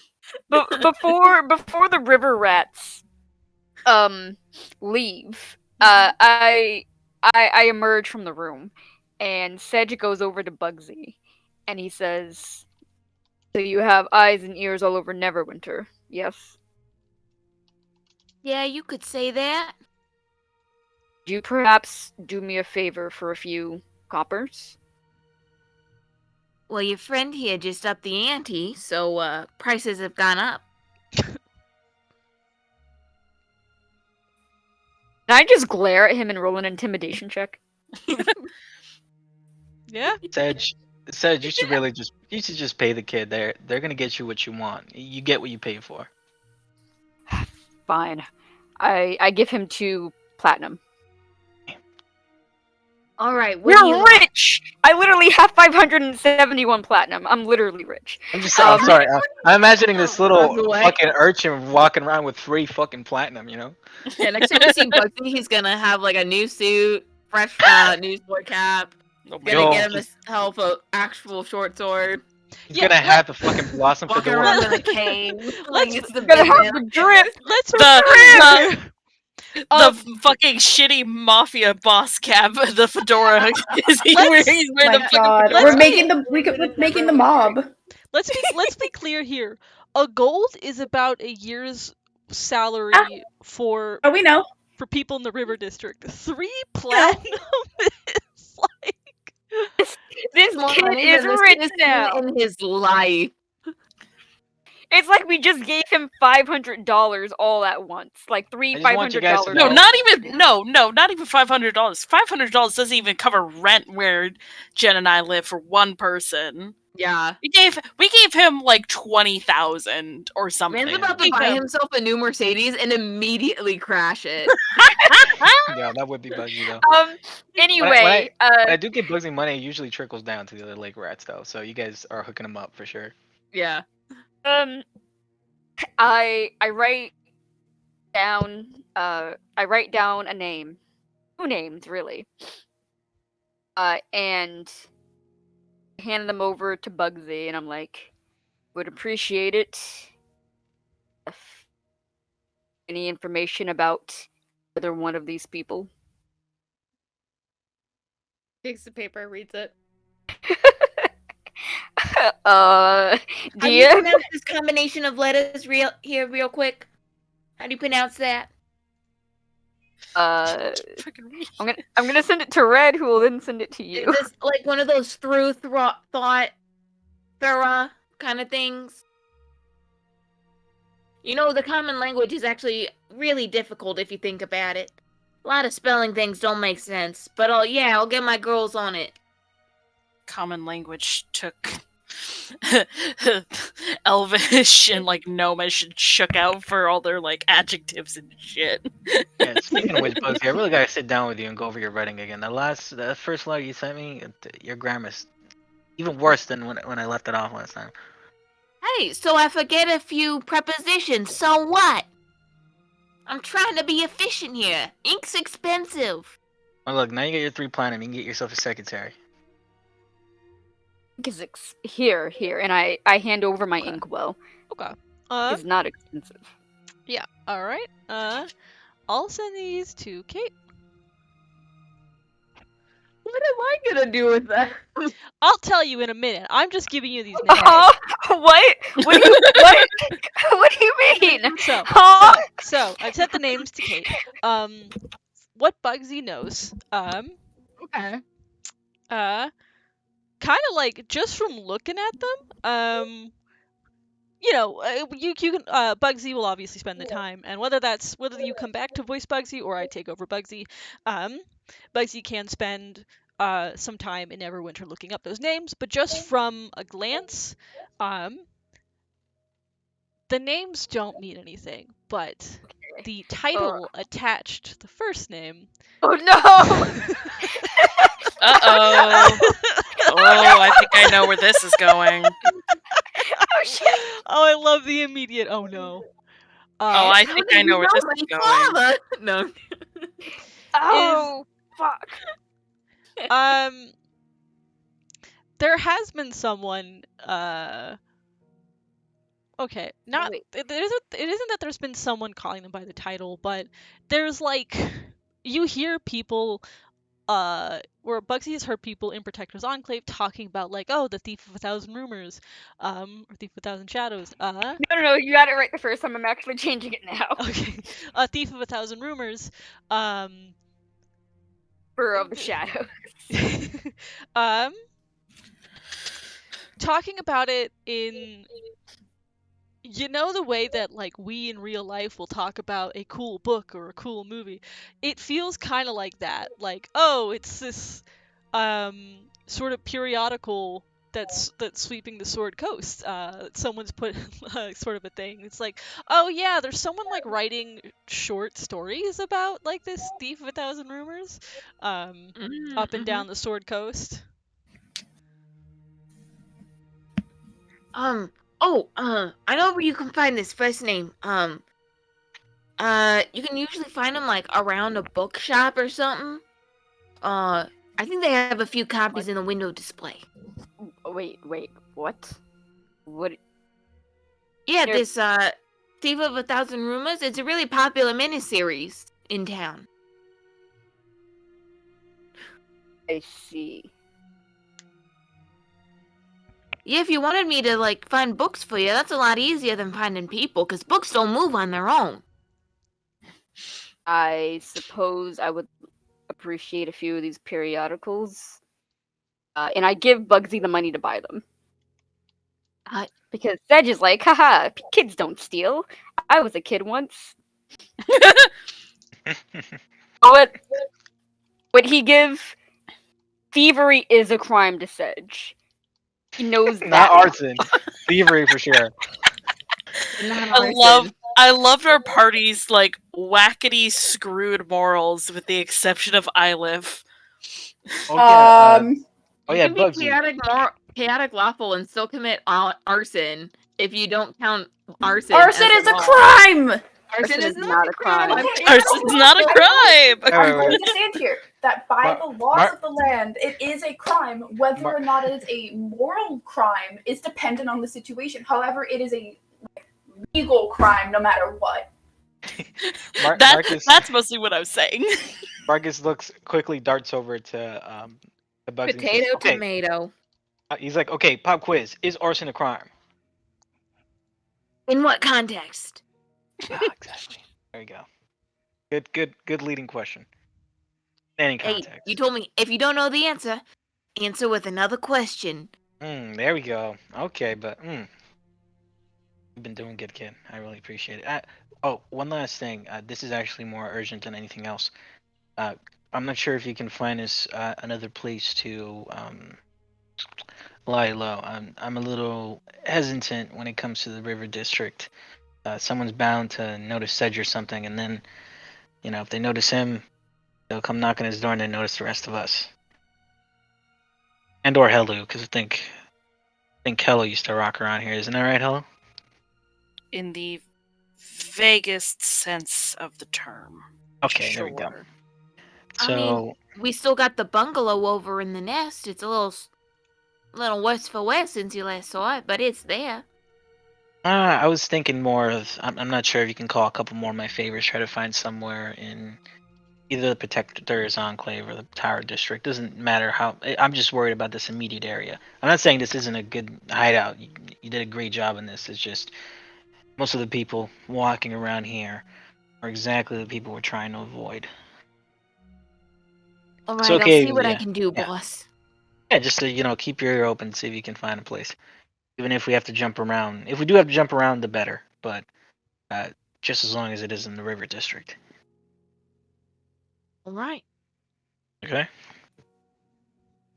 like you got a lot on your hands, then.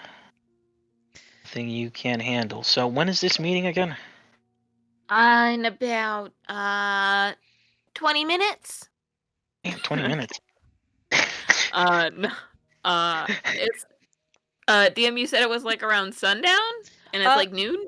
It's. I'm kind of being a little bit loosey. I'm kind of being a little bit loose with it.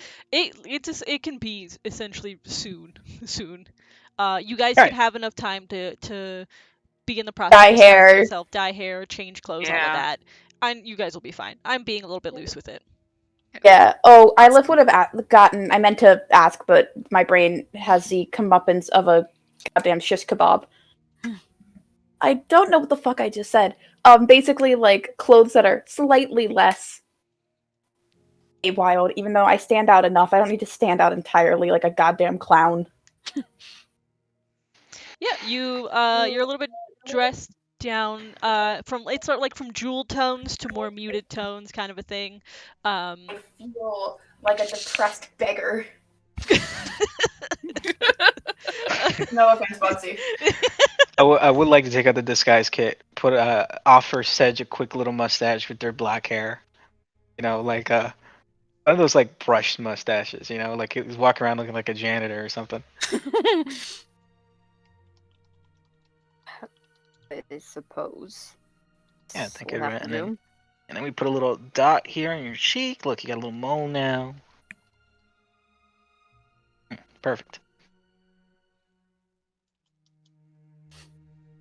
Yeah, I think you can walk around like that.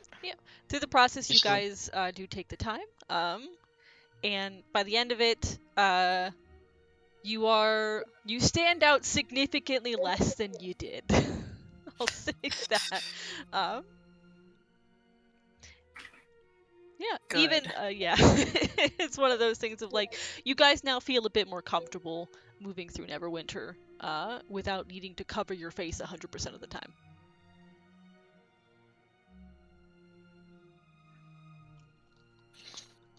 Alright, cool. And Marcus would just put on his hat to just change up his whole appearance. Right? Yeah. And I guess I would ask Bugsy to come with us too to the meeting. Yep. Is there anything else anyone wants to take care of or do before heading off to the meeting? I mean, what I talked to you about, but Yep. Yeah, I was opening this up to you and anyone else. I mean, other than make sure that I wasn't followed back from visiting Father Augustus's grave, I'm good.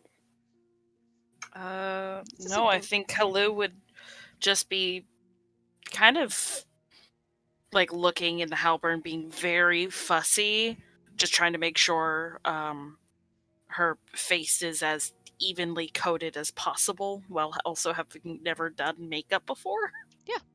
Fair enough. And Eugene, you, Ilif?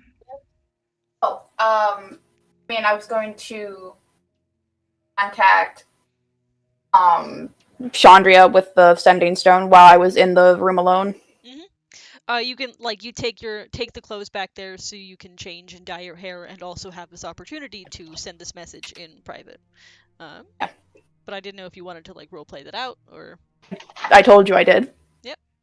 This is me offering that. I mean, I'm waiting for her to answer because it's like the wait. Right. Yeah. Not like the sending spell. Yeah. So you're sending the information along, and the sending. I guess I'm actually sending it as a this is an emergency type message because that is actually an emergency Yeah, of yeah, not a leak. yeah. It's I'm trying to bypass her voicemail. Yeah, you send it along as this is an emergency, and there's a pause before Lady Chandria picks up and goes, "I'm sorry. Repeat that?" Two prevalent pieces of information have become known thanks to the use of a pseudo dragon to deliver a letter. The past gaze is in that area, as well as Javed Bicentra, who currently is looking to be a traitor to AstraZeneca and working for the Feydark as some form of possible military advisor and or just a soldier.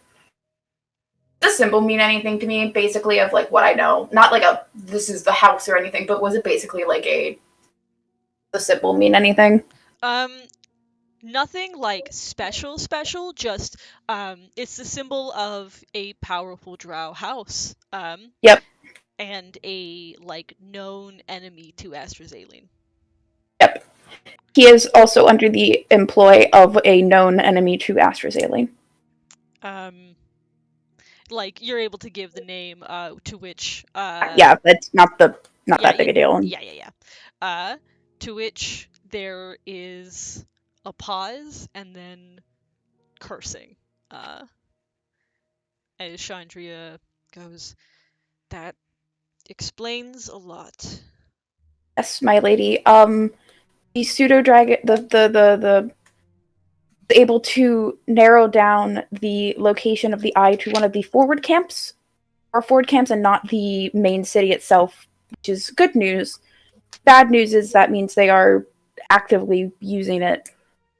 No, and their movements have seemed odd for the past few months. I was wondering what had happened, but if they have an eye of the past, then yes, and along with a soldier with a good who would know what to do with the information they see. Exactly. All right, I'm going to pass this along to my advisors, and we'll work on countermeasures. Because we, like. Hold on, Justin. What is that? You sound like you're pouring or like Sorry. faucet. Sorry, I thought I muted my mic. I was refilling my water thing in the kitchen there. I'm sorry, guys. I'll mute myself. That's my bad. Thank you. Sorry, continue. I would.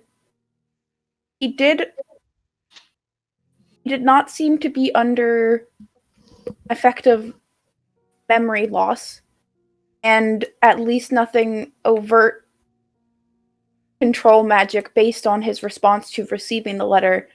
So it is my opinion, knowing him, and that he is voluntarily working with them.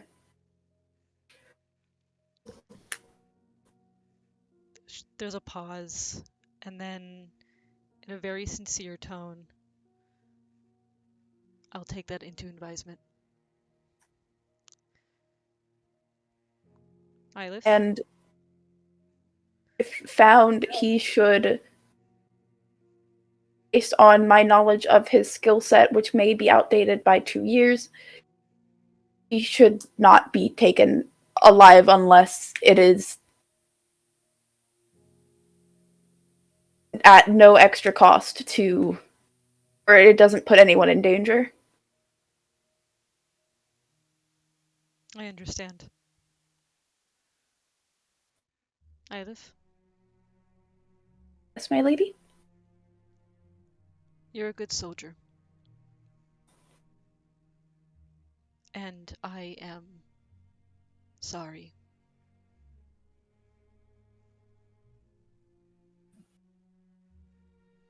that supposed to mean? I have nothing to apologize for, my lady.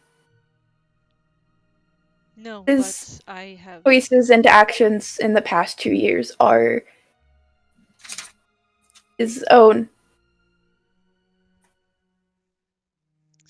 I say I'm sorry because you lose a lot of friends when you live as long as I do.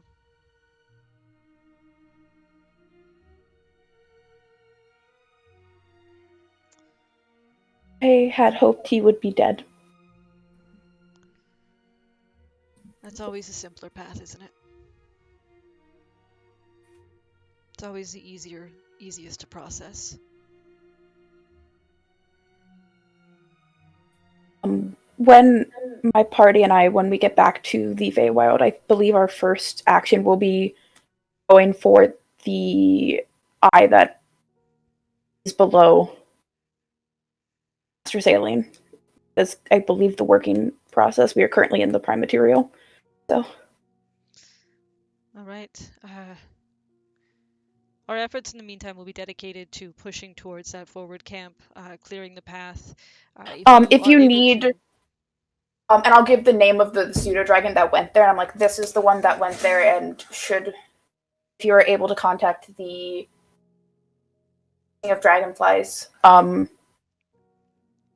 just let His Majesty and know who is questing that pseudo dragon or who's overhead, and he should be able to point out in the general location on a map that. I'm on good Fail. relations with the King of Dragonflies. So I'll contact him. Thank you. But we'll turn our efforts towards pushing towards that camp. If you are able to get back here before any formal push against that camp in particular, you are, of course, welcome to join. You and your friends. We will do our best, but there's a current priority in the prime material that is time sensitive as well. I understand. I trust your judgment as a knight. My lady, is there any update on our friend's condition? No update yet. They're working as hard as they can.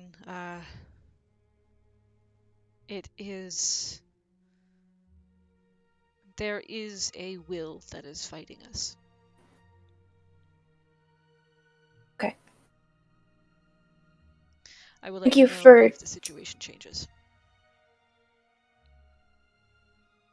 Of course. Have a good evening, afternoon, rest of your day, my lady. Thank you, and good luck.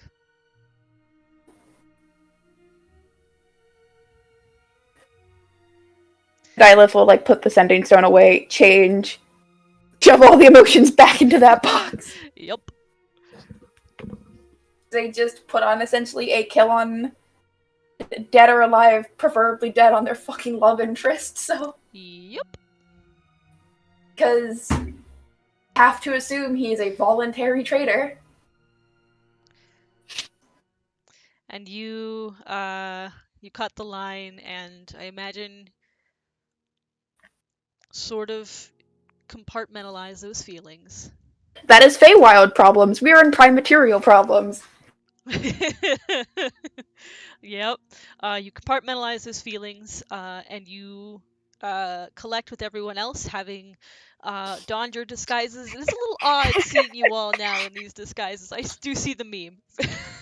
I love it. Did we see the video? It's in voice chat. Oh, it's in voice chat? Okay. Oh, is that how Bugsy spelled? Damn, I've been spelling it fucking wrong as hell.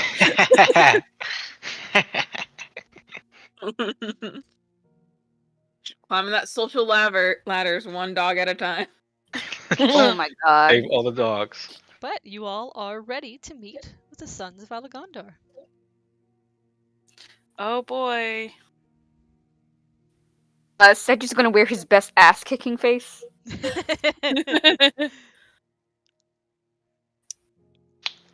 Hoping to God no one says anything about me. They probably won't, but it's One fear. You all, with Bugsy leading the charge, you all file out of the warehouse and into Neverwinter. Each of you with your own weight sitting on your shoulders. I don't have any weight. What are you talking about? That's a different plane of existence. Neverwinter seems to have a way with that, even if you think you're free from it. No, you're not. Never winter, never problems. We're all just dogs in the river in Neverwinter. And we're I'll waiting get for a rescued by kid to Bugsy. save us. Bugsy, help! Like, why are we eating moss? Hey, just to kind of mess with Bugsy as we're as we're leaving, because he is coming with us. I do mind link with him, and I say, "You have a chance." And I look over at Luke. Oh God. Just looking, Of course. trying her best to look actually kind of bored with the whole situation. Are you sure, boss? Oh, totally. I know these things, Bugsy. You're, I've you're- always told you. I've always told you have that innate black blood charm. You're Oh, sending this kid to his God. fucking death. Helu's gonna beat the shit out of him if he flirts with her again. You know, I know we're walking into a serious meeting right now, but if you're telling me to shoot my shot right now, boss, I'll do it. No, I'm not telling you to shoot your shot. I'm saying you have a shot. Those are two totally different things, Bugsy. So are you telling me to shoot my shot because I have it? Or wait till I have No. a better shot? If you have a shot, keep it loaded. You have to wait for the right time, Bugsy. These things take time. Oh my god. So I'm not in this weird mental metaphor that we're doing. See, Do you want me to take the safety off, or? no, sorry, I might not be explaining this in a way that you can understand totally. Yeah, I'm a preteen. Chasing- I don't know hormones Okay. too well.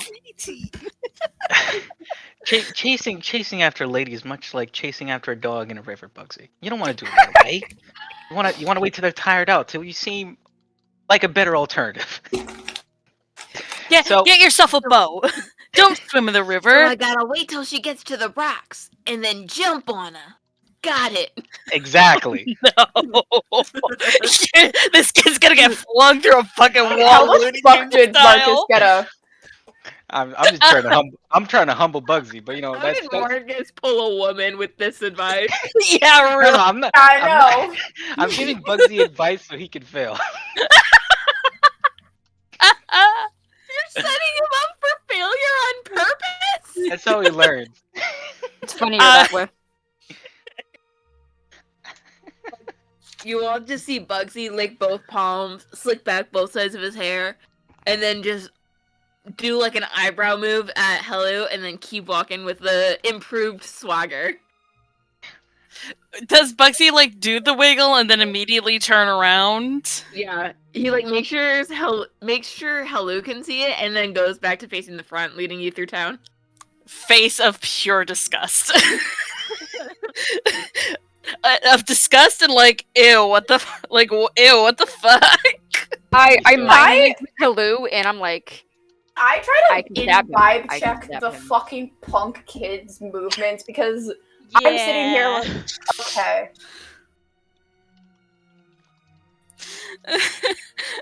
Eight.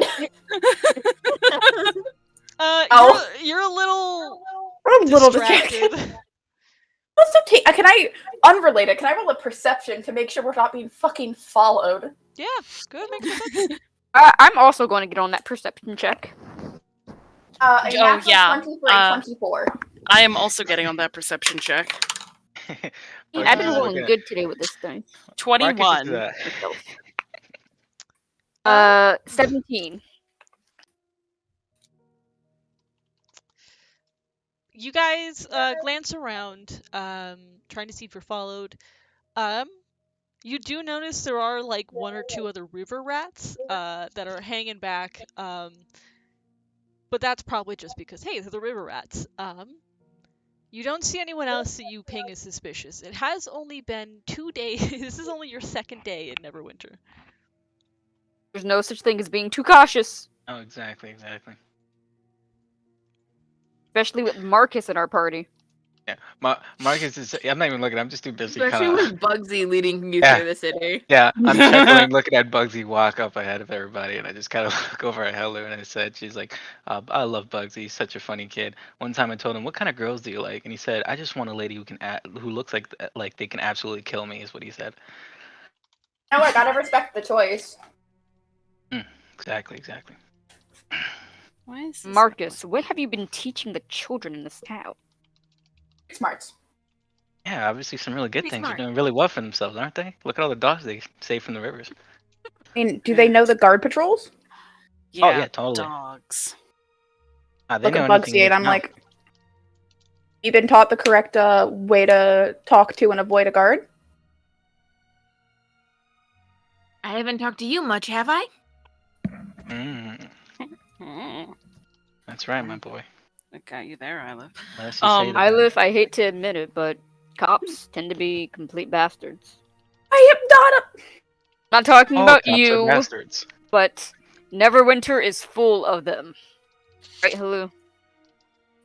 Yeah.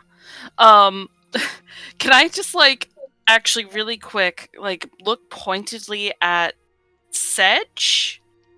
And motion. I don't know. I'm sure we figured out a system for motion for mind linking. Oh yeah. I mind link with you if you want to. Yes. While you were upset, which sorry. It's fine.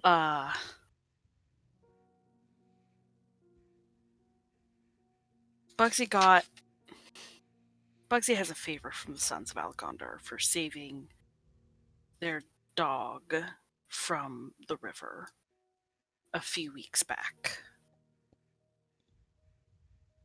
Maybe I'm just being paranoid, but it doesn't feel like they're talking about the animal. No, and perhaps I shouldn't have been sulking as I was, but I have a bad feeling about this. Oh! You watch out for Ilif if I watch out for Marcus. Yeah. As usual. Well, maybe not as usual, but Blossom is usually here, and she needs a little bit. Look after. Yeah. Yes. If they have Pell, I'm gonna run Bugsy through his. I'm gonna run my sword through Bugsy's neck. Actually, he's a child. That was a little harsh. Yeah, you kill a fucking kid, Sedge. What the fuck? Oh no! Yes, that is very harsh. I should not have said that. All this conversation in their heads. Oh, you little kid. I would probably, I don't know, do nothing. He's just a child. He doesn't know any better. Kill a kid. Oh my god. I'm not there. I'm not a part of this conversation. Yeah. In any case, maybe it's just us being paranoid, but Neverwinter just rubs me the wrong way. I do genuinely hope it's just us being paranoid. But we have to be prepared that it's not. Yes. And once again, I apologize if I'm acting a little out of character here. I don't tell anyone this, but Helu, I'm honestly so close to having a mental breakdown. I need to write to my parents. You and me both. I give him a pat on the shoulder as we're walking. When Sedge says that. As Helu puts a hand on Sedge's shoulder, I kind of put my hand over it and kind of give it a squeeze and nod at her. Solidarity. Sad solidarity. Sedge is this close to breaking down and crying. Ilif at all has times. the fun coping mechanisms of a soldier, so it is emotional compartmentalization out the fucking wazoo. get one more piece of bad news, though. They're gonna fucking crack. Oh boy. Wow, look at this party full of emotionally unstable people, isn't it? I'm gonna talk to the people that might have your guys' like precious child friend. Woo! Yeah. I would say Marcus is like walking in the back, and since no one's really looking at him, he has like the super serious, downcast look. Like, look at it. We're missing Blossom and her fucking hilarity. All right. Blossom left. Blossom's They feeling all got and depressed. Everything went to shit. Yeah, don't discredit Blossom's trauma that she's currently actively going through. Oh yeah. Oh, I have a like one-on-one session planned. Blossom triggered the trauma boy. train, and I respect her for it. I have a one-on-one session that I am putting together for when Kate's able to come back. That's terrifying. Yep. Good luck, Kate. Yay! But Bugsy is able to lead you through the streets of the Protector's Enclave, closer towards the dockside.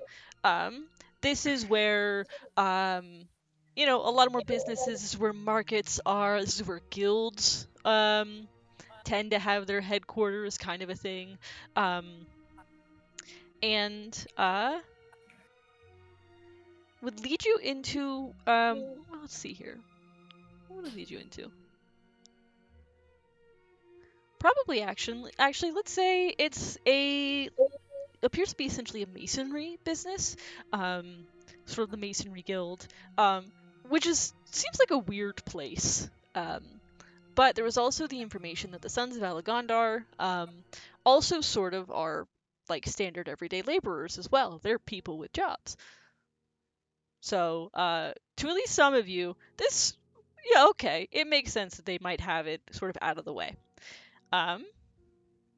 But leads you into the masonry shop, and then through, let's see here.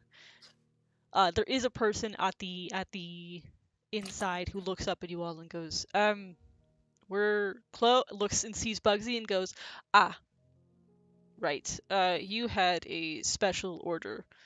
Is very obviously like kind of tired and is like,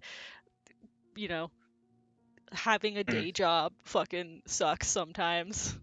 Ain't But that the truth? sees Bugsy, and just goes, all right, yeah, take you into the back. Leads you through the back door, down a set of stairs into the basement, which at first seems like just a small sort of storage area before he walks over to where there's a shelf against the wall and just full body moves it. Shit. He's a mason. Hello, nurse. Yeah, he's a mason. So he just full body moves it out of the way, which does reveal a second part of the basement that has been blocked off and hidden by this shelf. Damn, man, does your muscle have muscles? Well, I mean, I gotta put them to use somehow, right? Bugsy leads you in, and is a small hallway with a door with like about 2 doors. Leads you to the far one and lets you in. And you step into what appears to be essentially a conference room. There's a table in the center with some lanterns around, papers scattered about. There are a few people around the table. There are, looks like again, standard citizens of Neverwinter. But you can guess by the context that they are in fact Sons of Alagondar. However, there are 2 people of interest in this room. And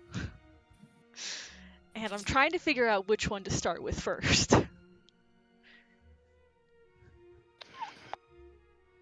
Go with the person that we're gonna all be like, oh, mommy? Sorry. Oh my god. That's perfect. Jesus. Fuck. No, one of It's the them. homeless buff lady. No, none of that.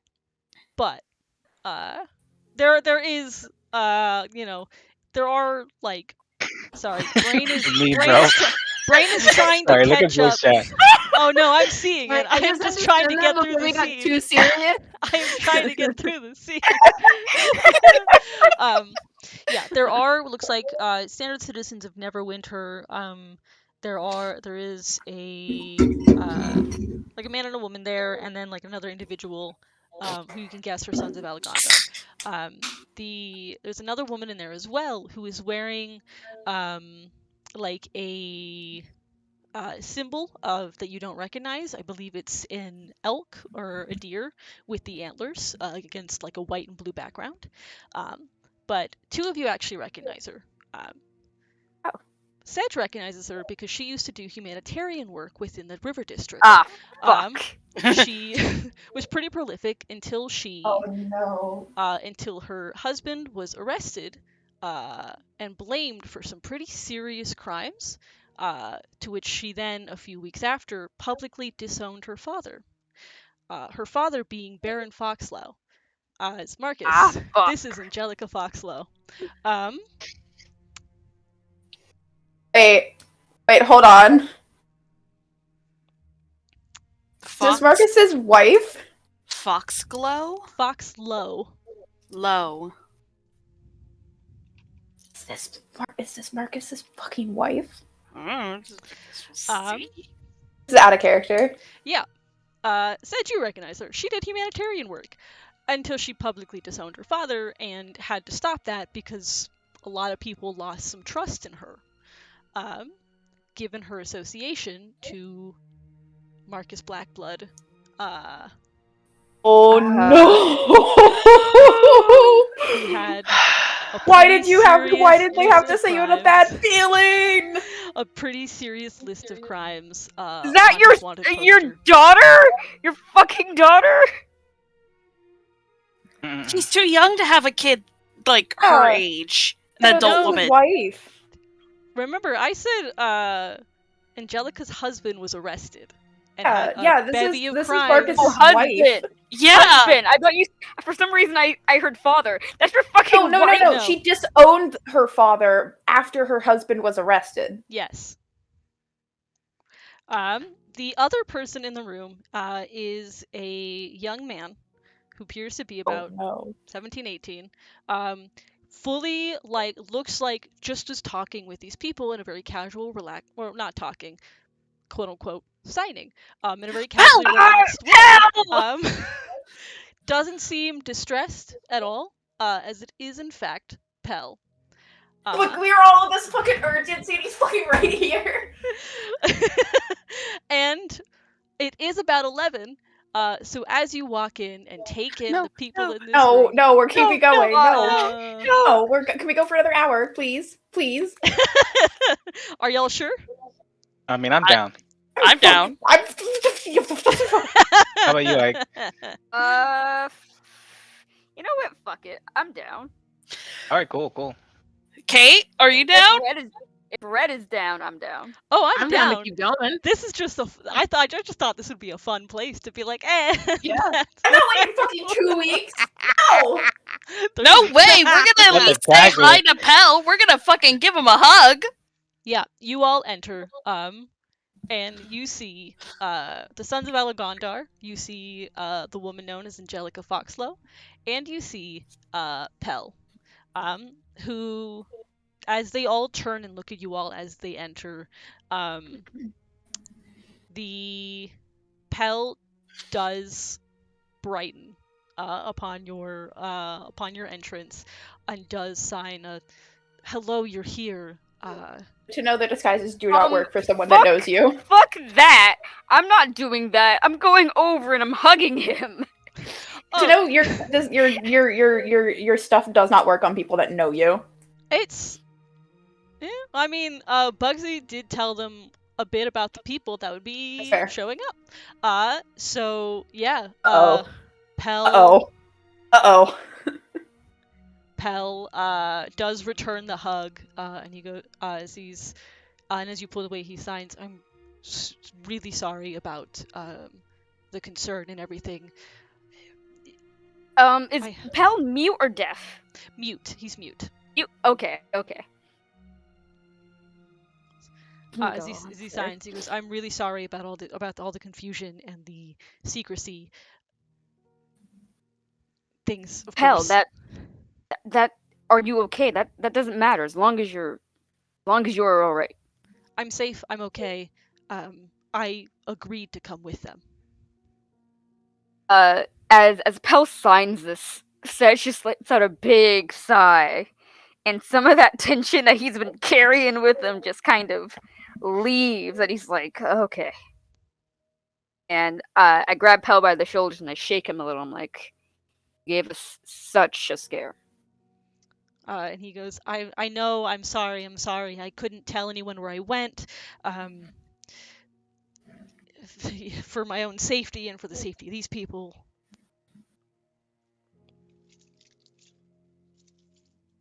Eilif, you haven't met this. This does appear to be a 17, 18-year-old boy. Yeah, and I also do not know fucking the primordial common sign language. I know I would translate. Feywild. I would translate. It's essentially like the way I've said it is that if you know common, part of it comes with basic conversational common sign language. Yeah. But it's how like British Sign Language and American Sign Language they're the same words, but they're not the same. Yeah, you're getting means sex. You're getting some of it, but a lot You're of getting the idea, but like the intricacies, and then there's also like accents and signs, so it's like yeah. I would translate fully, like quietly.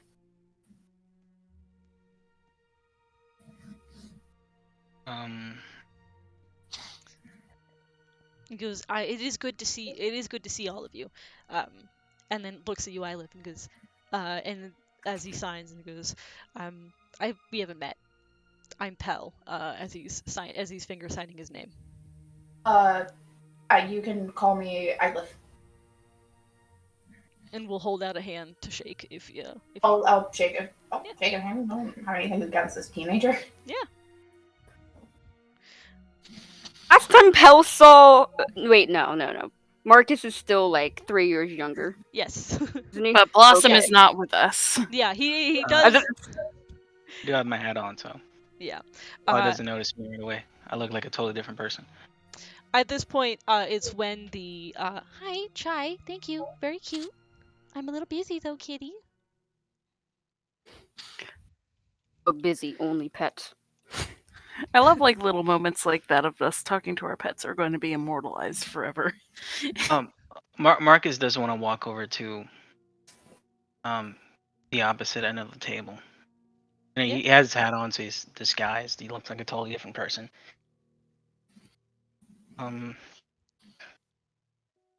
He takes off his hat,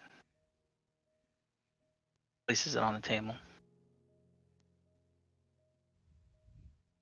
He looks across the table to Angelica, looks at her in the eyes.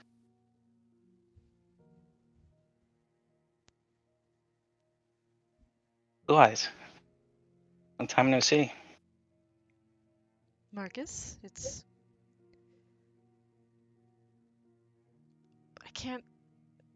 I'd be lying if I said it was good to see you. I understand. It's bittersweet. I think that's the word you're looking for. Yeah, that's the word. Just so you know, Bugsy didn't give it away. He's just not a good liar. Yeah, I was afraid that would happen. No offense, Bugsy. No, I had a feeling anyways he was dodgy about the whole thing, and there's only really one person he would lie for when it comes to me. He told me you were coming and I didn't know how to react. I'm not sure how to react right now either. Oh fuck, Marcus, is that your wife?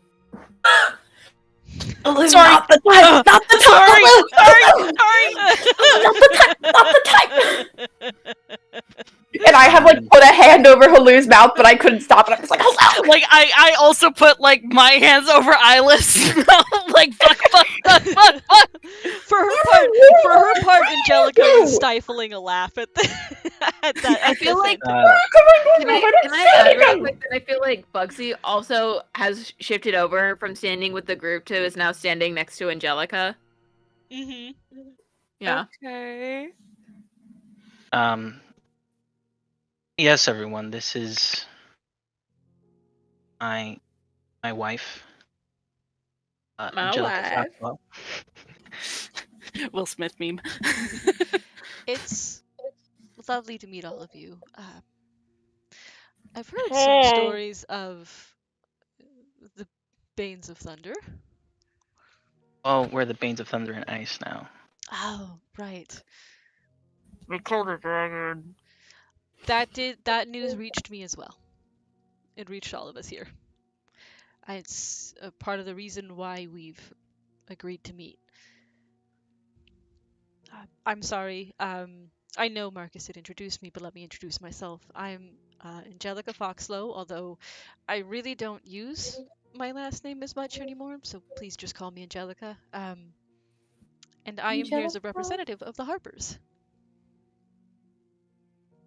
The who? Anyone who wants. Harbor District. Nope, actually. Anyone who Nope. wants to can make a history check. I for shits and giggles. Yeah, actually you can. Oh, that's As terrifying. we do the history check, I go over to Angelica and I shake her hand and I say, Alpha won't. Don Vin Noir. But you can call me Sedge. 18. Good to meet you, Sedge. You know what? I'll roll a history just for giggles.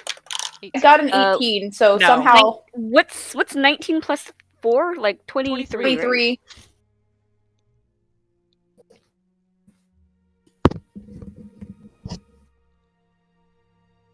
Right? So that was 17 I history. got an 18. 18. Sedge got a 23. What did Helu get?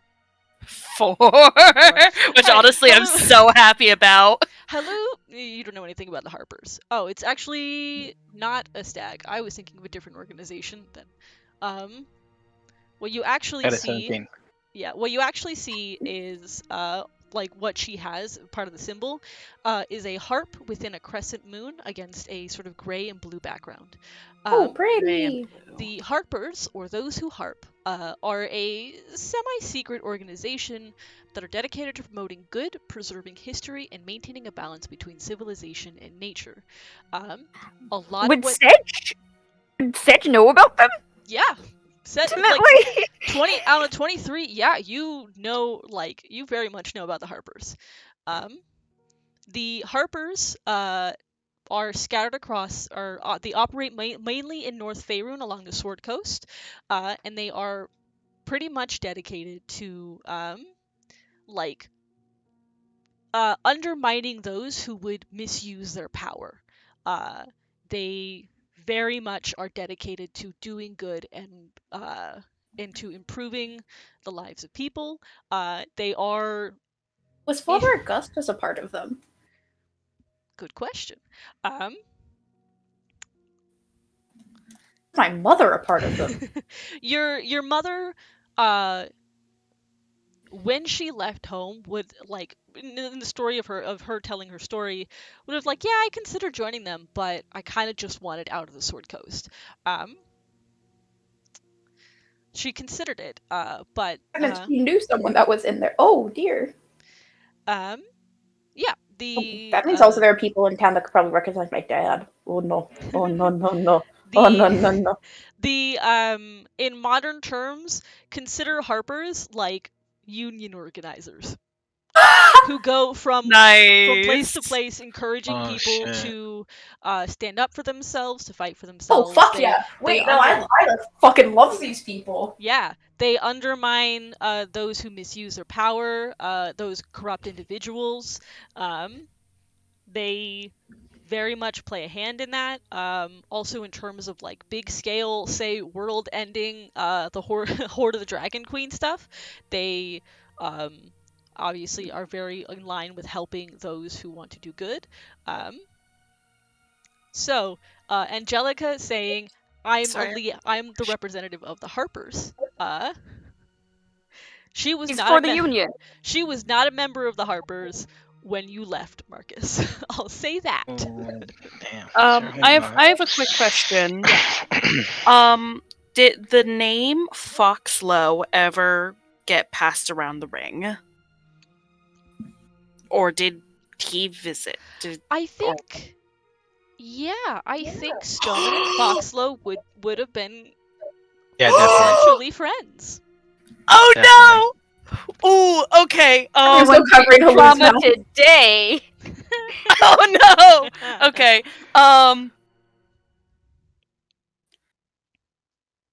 I think it's like I want to quickly edit.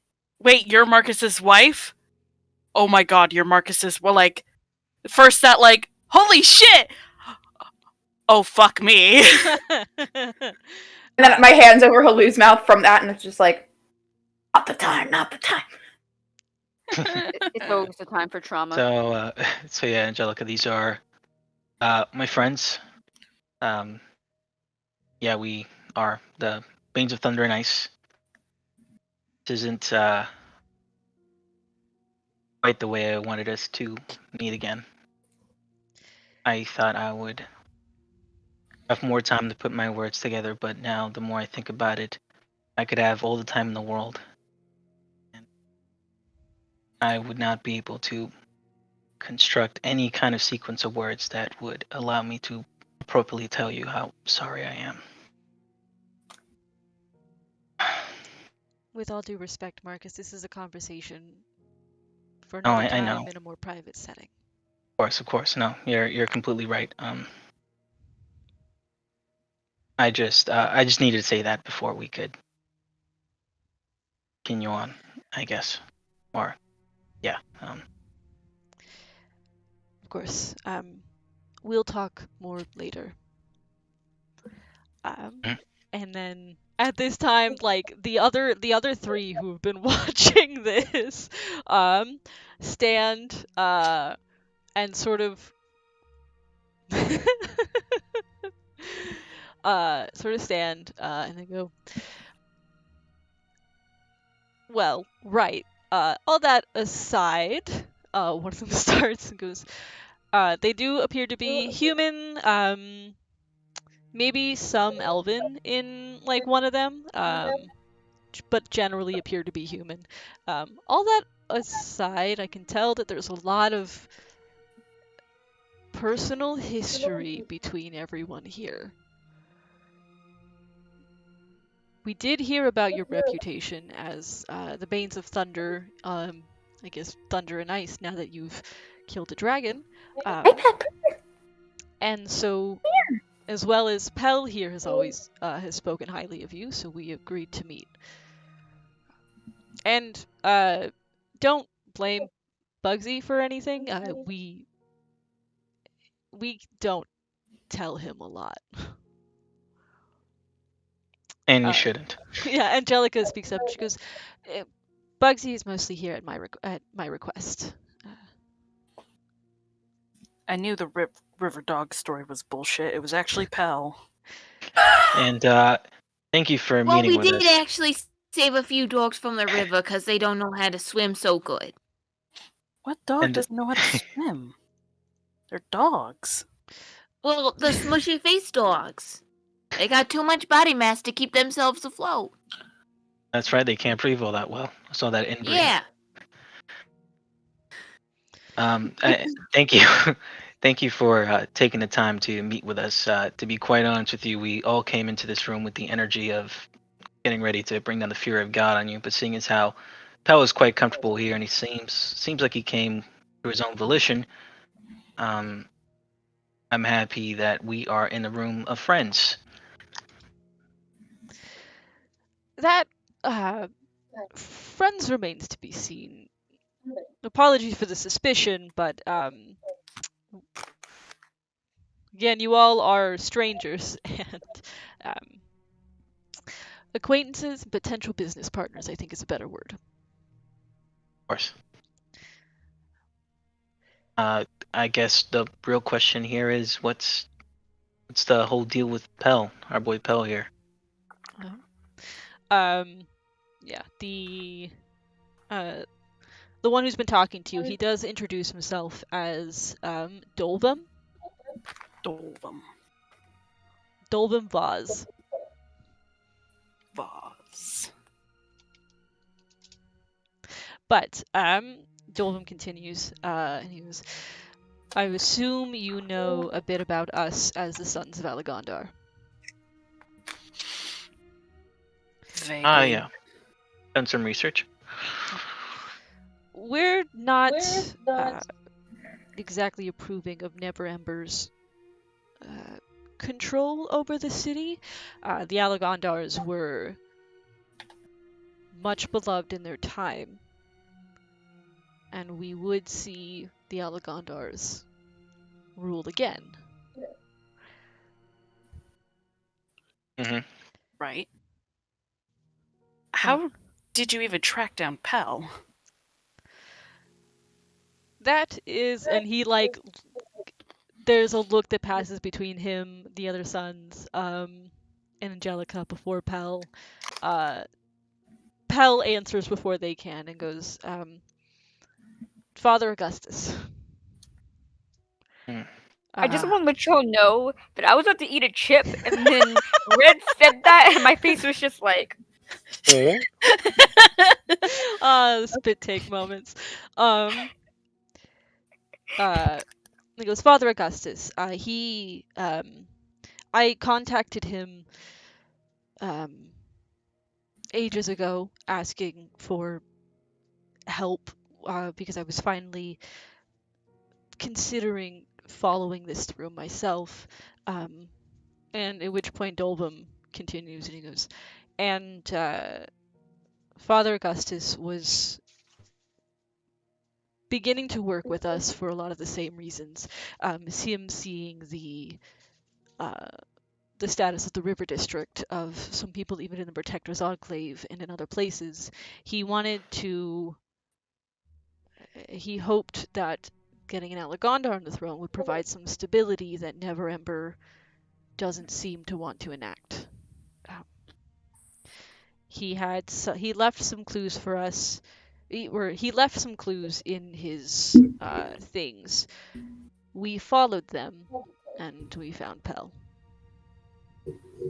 Things? What things did Father Augustus leave behind? Hidden. They were very well hidden. Research, a journal collecting his notes, his thoughts, those sorts of things. They were all half finished. None of it was. It seemed as if he was quite ready for them to see the light of day. DM, I have a question. Mhm. So there was something Father Augustus wanted to tell Sedge right before he died. Mhm. He never got to tell him. Nope. Was it possibly this? Possibly. Hmm.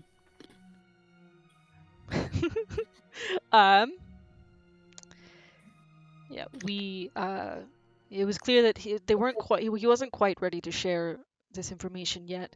Neverember seems to be pretty strict about quashing any rumors of suspected heirs. So we found Pell, and here's where Pell speaks up, and as he signs, and with Falcon's Lodge still being rebuilt, I felt a little vulnerable to be in Phandalin, and well, I'm an adult, and I decided that I think I'd be better off here in Neverwinter. Can't argue with that logic, I suppose. No, that was definitely the safest thing you could have done in that situation.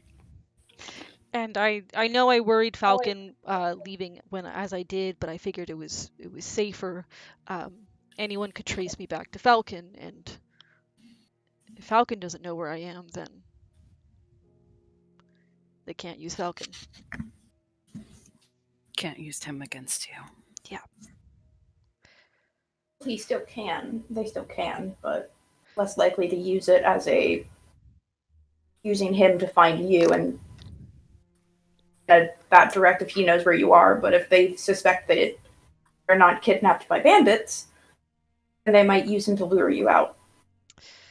Exactly. Falcon thinks I was kidnapped by bandits, so he'll tell that to anyone who comes asking. But if someone suspects you're not actually captured by bandits, then they could take him, essentially send a threatening letter vaguely where you might be. It's not perfect. I know this, and I feel horrible using him this way. The bandits a part of this plan, or did this happen to be a happy accident? One of the sons speaks up and goes, the bandits had no clue. We sent an agent to temporarily join them, spin whatever story he needed to spin, and get to Pell. The bandits had no clue. Lucky the bandits are dead. Your tracks were not well covered with that. They kind of look at each other and they go, Are they? Oh, we'd assumed they would move on quickly and then they'd be long gone by the time anyone came asking. But if they're dead, that's better. Yes, it was dead. Yes, but your tracks were not well covered because it was easy for them to go, oh, it was a new person that came in. All I will say is multi-layered. I mean, we knew where to look because we knew Pell existed. That's true. So it's in order for someone to know, they That's would have to true. know Pell and then know Falcon and then find out that from Falcon and then yada yada yada. But that's beside the point. Trail is dead anyway, so worries on That's that front. good. That's a loose end tied up then. That's good to hear. But we, having heard of your efforts around Phandalin, thought that perhaps we could enter a agreement if you all are interested in helping our cause, or simply interested in helping Pell. We figured. Go ahead. I think before we can commit to that, is it possible for us to talk to Pell in private?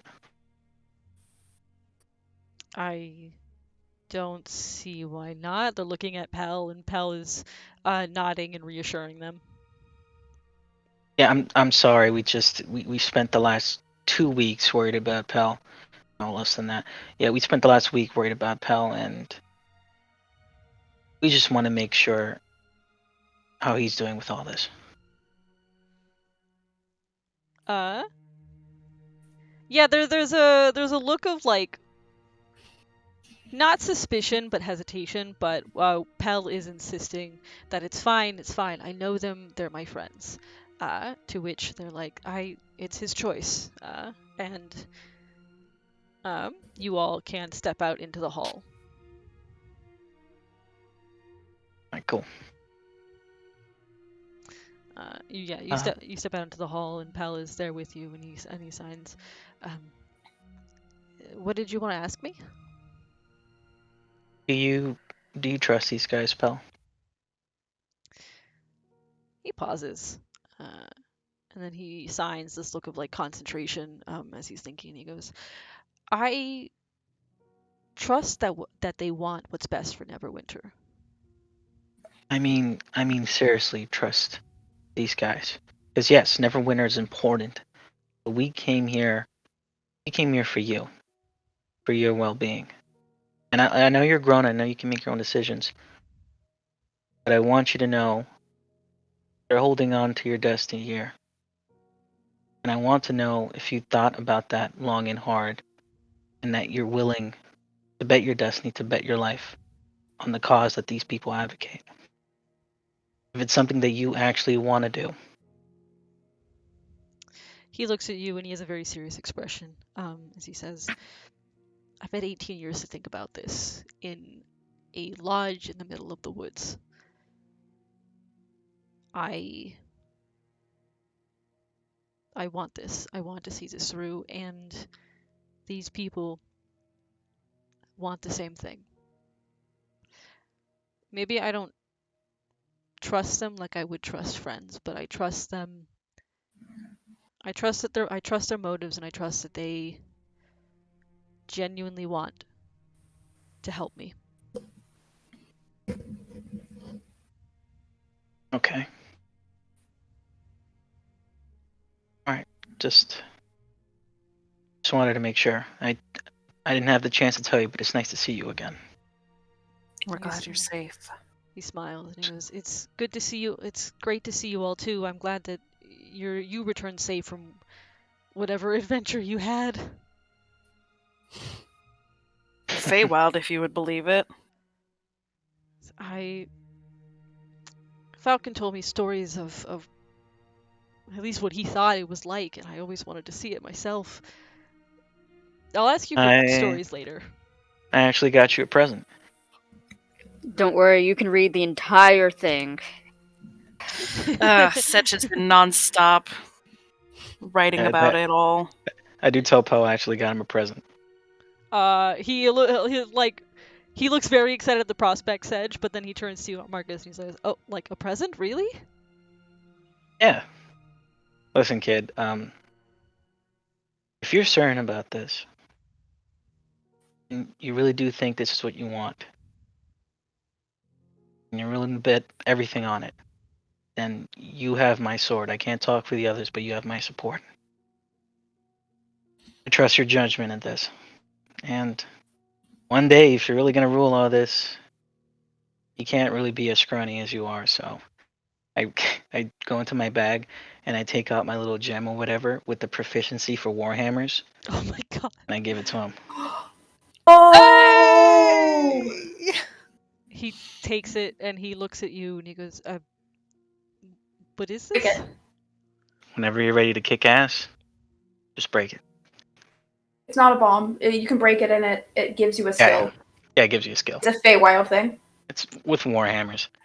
He looks confused, but then he like pauses and then breaks it in his hand, and you watch as his like eyes go wide, and then he like looks at you all and he goes, "I see what you mean now." Yeah, Marcus won it off. I don't remember. One of the dudes bet the left, all the freckles on the left side of his body. That was so weird. I would give you that one, but I already kind of gave that away for information. I don't think you could really rock the whole left freckle look, but I think you can rock a Warhammer, so. Left freckle. I clap Pell on the shoulder and give him a little shake, and I'm like, "Yes, don't worry, Pell. We're all backing you here.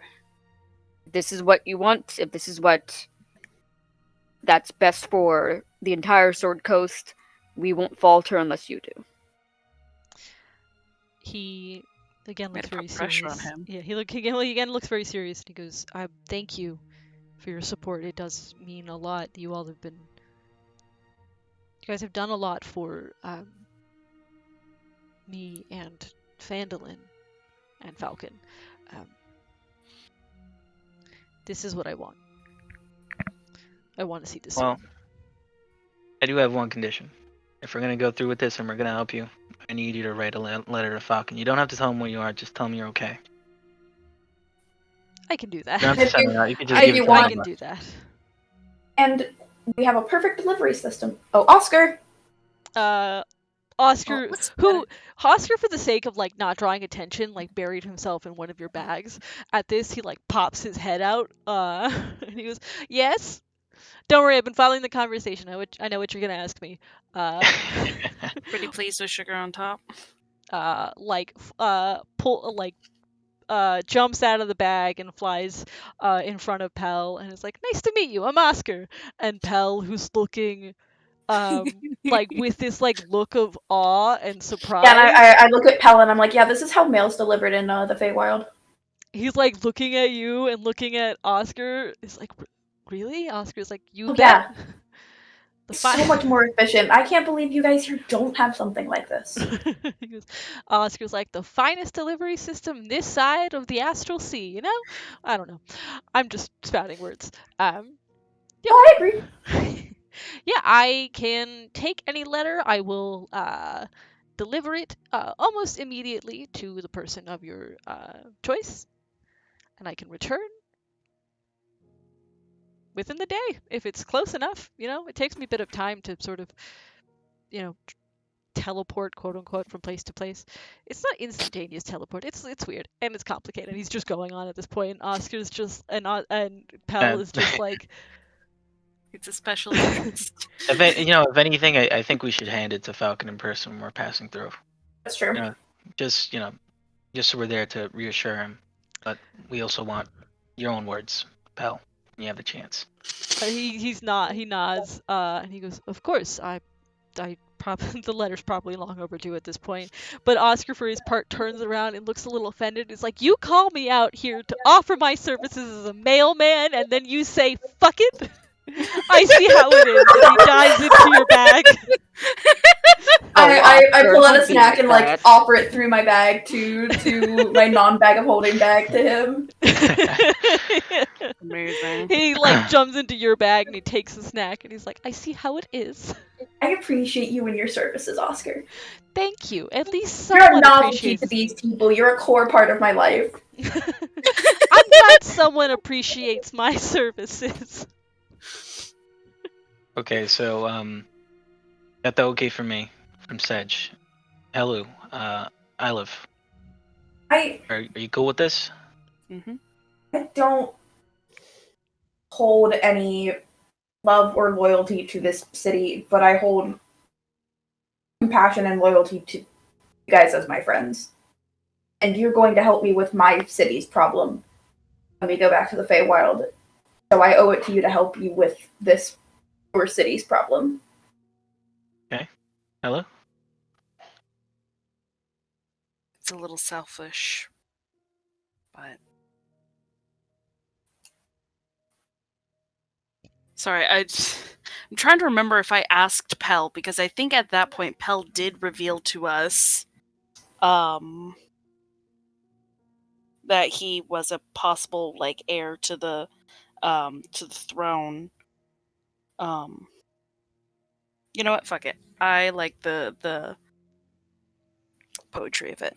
When I asked you if you had a chance to change something to make things better, would you take it? You're asking this of him now?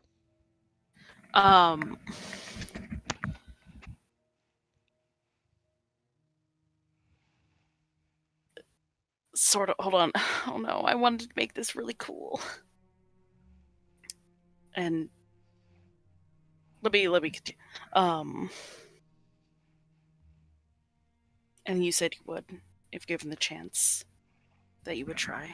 I didn't entirely believe you. But you're here now, proving me wrong. I'm behind you.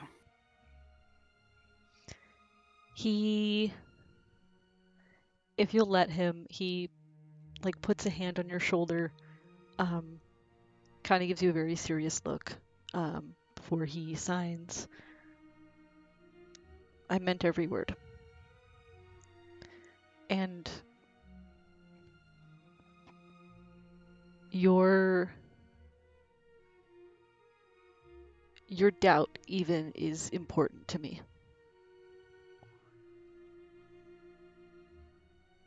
Thank you. Well spoken, kid. Like a king. He goes, "Well, I've been researching. I've been studying." Alright, so if we're all on board, I kind of already know how the trajectory of this conversation in this room is going to go. Are we going to tell them about the one piece of the crown we have?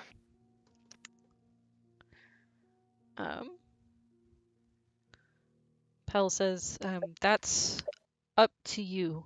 I kind of tell it to everybody else just to see what they think.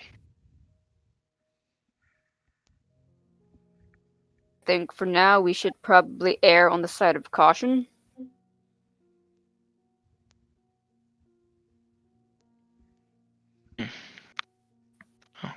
Because, if we're really going all in, we might tell them, because if they are asking for our aid, I have a strong feeling that once we go in there, they're going to tell us to find the other pieces, or to start at the very least. If they don't already know we have one. Should we tell them we have this piece? Pell, did you tell them we have this piece? No, I didn't. I told them that I knew where a piece was, but I didn't tell them that you all had it. Haha, nice. They know where another one is. Oh, I shit. had a feeling. There you go. So yeah, they're more than likely 100% going to ask us to find the rest of them. So what I'm asking the rest of you is, are we invested enough now to tell them about the piece? It's your crown. It's your... And I gesture to Pell and then to kind of around us.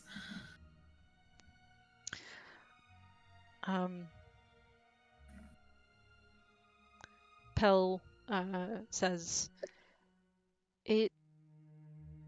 there are advantages to both if you're worried about people potentially coming after you because they know you have the crown, then it's smart to keep the information to yourself. But I did get them to trust me about knowing where a piece is. They would probably insist to see it. Yeah, I would say it might be best to keep the information to yourself just to prevent information leak anywhere, because I trust them, but you never know how these things can happen. All right. Of course, yeah. Makes sense. Sound advice, Belle. That's exactly what I wanted to know.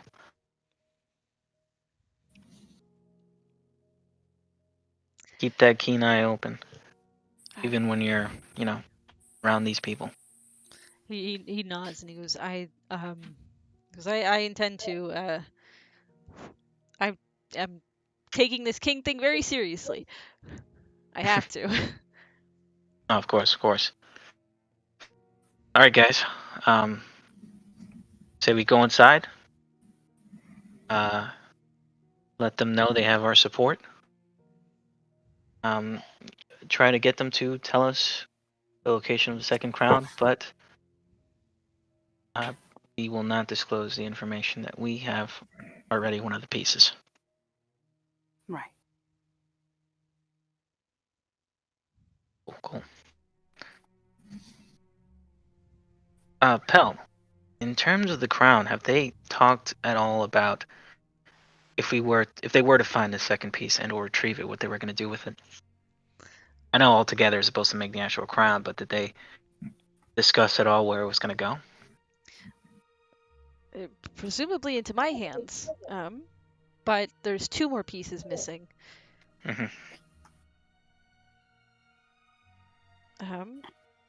Otherwise, they would find a safe place to keep it, probably outside the city, is I think of what I heard them talking about. Now, Pell, again, this is your crown, but would you feel more safe with the crown or the crown pieces being under their safeguard or ours? He stops and he thinks. Under yours, I think. You all move around a lot. It'd be hard to track of you. Plus, you all have helped me so much as is, and I trust you all as my friends. Okay. All right. I guess if Pell's cool with all this and we're all in agreement, let's get back inside and seal this thing. Has anyone been listening in on our conversation? Yeah. Probably Roll... Bugsy Yeah, tried. I was gonna say, roll a perception check. And Bugsy, roll a stealth check. I will roll a perception as well. That is a 16 plus 2, 18. I got an unnatural 20. 12. You're not gonna believe this. Bugsy got a 10. We all see him. Bugsy like sidled up to the door. Like you guys open the door and Bugsy, who's like does the thing where he like very quickly straightens, like he definitely wasn't leaning against the door. Tying his shoes I or wasn't something. doing nothing, boss. I was guarding the door for you, so no one tried to sneak a look-see in. See? Yeah, I'm sure you were just tying your shoes. Too bad you don't got any damn shoelaces. Get out of here. Mind your own damn business, Yeah. man. Walking around As a with matter of fucking fact, I do got shoelaces. Just one of my boots don't got a sole. Just like you, apparently. Damn. Damn. Fucking I burn. don't know when he turned into a drag queen, but I'm here for it.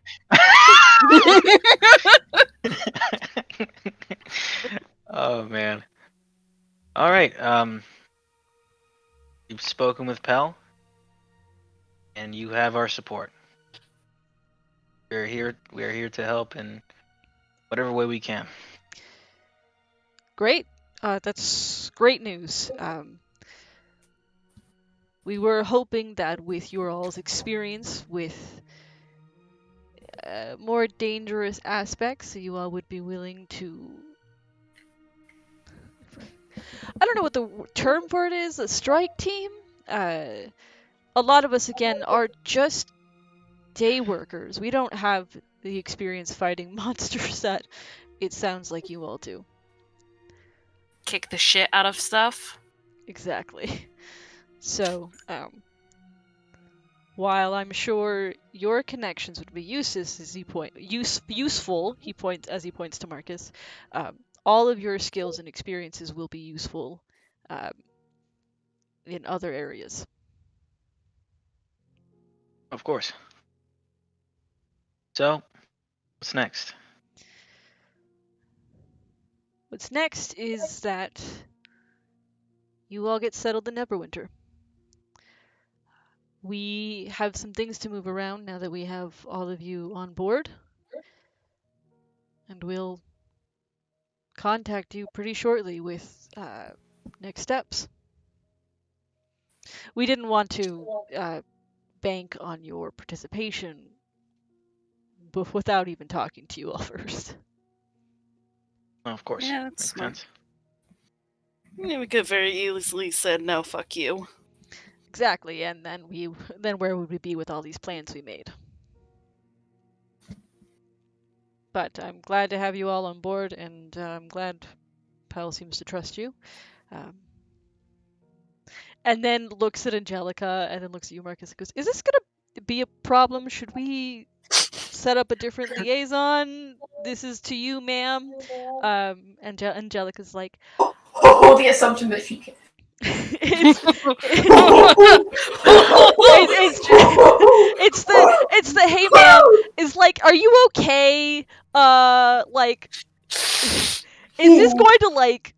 Are your weak women emotions gonna get in the way of this very important No. correspondence? I should be clear in that he's not saying it in that way. It's the Yes, he is. He's now saying it that way. You can take it that way, but it's the all right. There was obviously a lot going on here. They've been working with Angelica a lot longer, so it's the like, are you okay? Do you need to step back from this for your own sort of health and safety? Are you sure you want to work with your kind of ex-boyfriend who now looks weirdly younger than he's supposed to actually be, who wandered back into the city where he was arrested for human trafficking violations? Violations? Yeah. I don't know. Give me a It's fucking not a break. traffic violation, it's a human trafficking off my dick. crime! Get off my dick. No!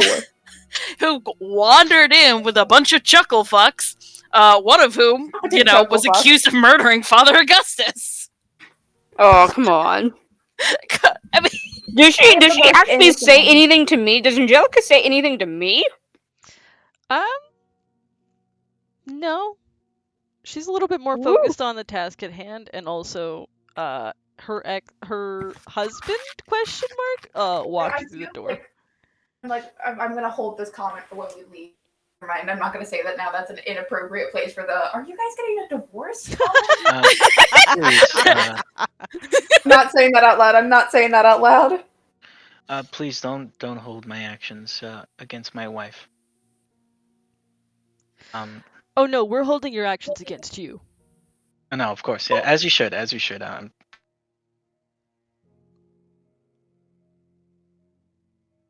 Yeah. This is awkward. I'm. To know this is a test run for what we'll do in the Feywild. Yeah, Angelica, are you okay with working with us? I'll be alright, but thank you for your concern. Yeah. I have experience dealing with people that I'd rather not. Oof. Ooh. Oof. I mind link with Marcus. I mind link with Marcus and like, ooh, that's rough, buddy. Nice sleight of hand, just the bottle of wine into Marcus's bag. I'll Yeah. immediately fucking give that to him. I think Can I help? out loud. I think. Damn, that's stone cold. Fucking slap Halu's arm. I'm like, now's the time! I'm sorry. There's a lot. There- You're a fox slow. Like, this is a lot.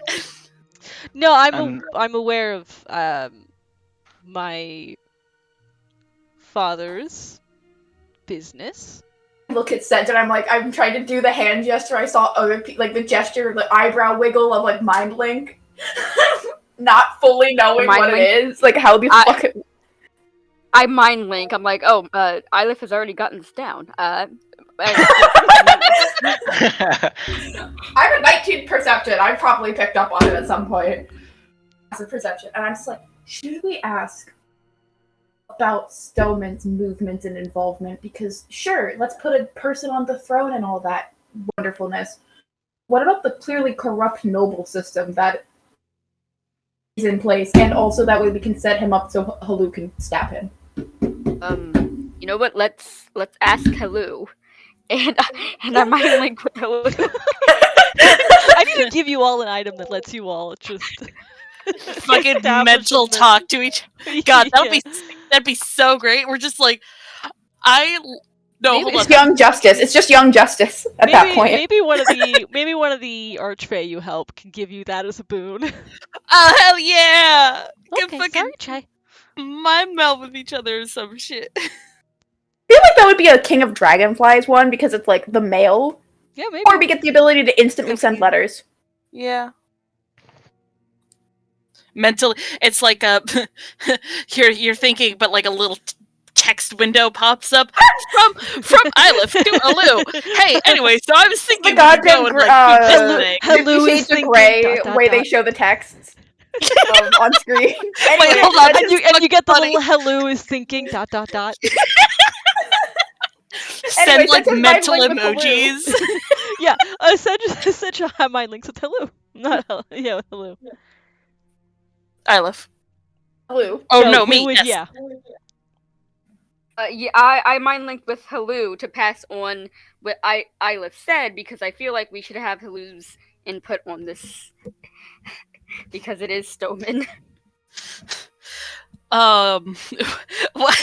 I completely forgot the question. So basically, it was: should we ask these people, one, what has Stoneman's movements been in general because they have eyes in the city, and two, what is their plan for Stoneman and the other corrupt nobles, like the Foxlows, for instance?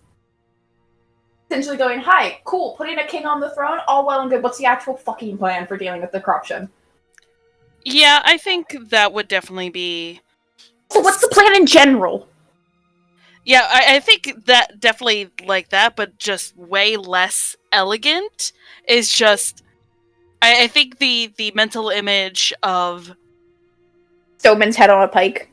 yeah, as well as like all the other sort of corrupt nobles that I would have seen. Hey, you'd actually have a Um, great insight on that. Shit, yeah, I would. all of them, of course, but like definitely I would at least Ones know that are good some with of their children faces. fighting in a gladiatorial ring. Oh, Foxlow is apparently one of the 6 fucks who would. Ooh, I think you I get wanted like to a comment very on, but I will hold off on that comment. Damn, I gotta hear this comment though. Oh, that's what I was doing. yeah, I think Hellu would give the go ahead to ask. I think her thoughts are a little too jumbled to properly articulate. And also isn't entirely comfortable with the idea of saying to, a Foxlow, hey, how do you plan on killing your dad because he was chummy with Lord Stoneman, who runs an illegal gladiatorial ring that I was, a child fighter in? Like, that's a lot. No, just You drop just that met like this that. lady. Just drop it. No, you Do don't, not hold on. drop it. Wisdom saving throw. Damn, hold on. I rolled a 5. Kind of. Yeah, I don't Plus. make it. Oh yeah, no, hold on. Okay, I put the DC at 10. I keep my trap shut. I'll speak up. Not about that, but I will. I had stepped away to the restroom. Did we get an actual plan from these people? Not strictly a plan. Their hope was, there are places that they, as like just commoners, can't go because it's far too dangerous for them.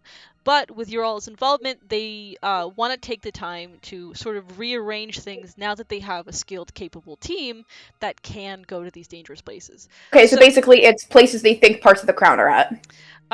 Which you guys haven't asked about that, but or presumably other things that might help them besides just the crown. Oh, okay. I'll speak up.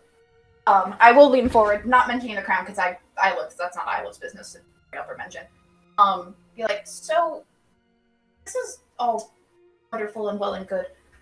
You want to put?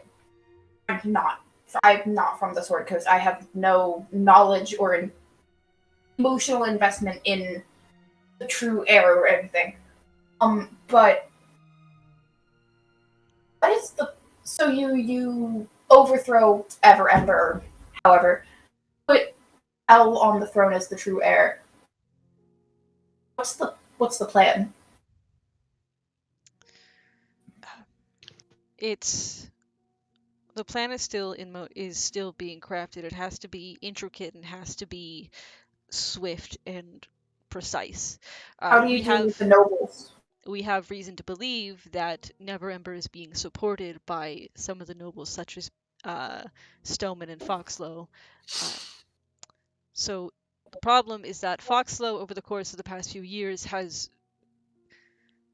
essentially maintained a monopoly on trading, on a lot of movements throughout the city. There have been policies enacted that protect them. A lot of our work, in order to take down Never Ember, we have to either take down the nobles first or take them down at the same time. But they have to. Problem is, if you take them down, that's two separate strands of an idea. Because if you take down Never Ember, and there's a way of taking down the nobles without taking out the nobles, and then you can work on removing them from power. May I? I'm sorry to butt in here. And you're more knowledgeable of the city. I just have the knowledge of. No, of and course. you're right.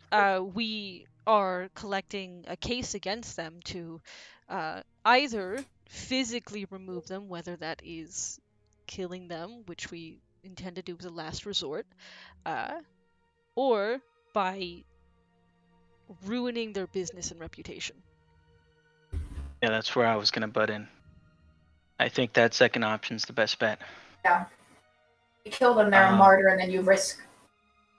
It is true. Exactly. It is true that Foxlow has a monopoly on shipping, and the reason he has that monopoly is because of me. That ignited that legislation. I'm the one that has swayed things, that has cut corners so he could grow this monopoly that you're speaking of. And because of that, I know exactly how we take him down. Not a single one of them appears surprised as you say this. Pell might seem a little surprised, but the sons No, of of course, of Aladondar course. are not surprised. And Dolvum speaks up and says, I was so hoping you'd offer that. It's the best way forward. We crown Pell tomorrow, and these guys are still in power. It's No, we had no Uh, intention of crowning him no, just of course. yet. This No, was the metaphorical crown. I lean forward and I'm like, do any of you have access to the Stoneman's legal paperwork or history on heirs? Not Or the ability to find out whether or not someone was legally, if Lucille Stoneman was actually removed as the heir, as a potential heir. they kind of look at each other and go, I haven't heard that name in a while. Those sorts of records would, I believe, well, not public. It would take a bit of pulling strings to get access to that sort of thing, but it essentially could be done.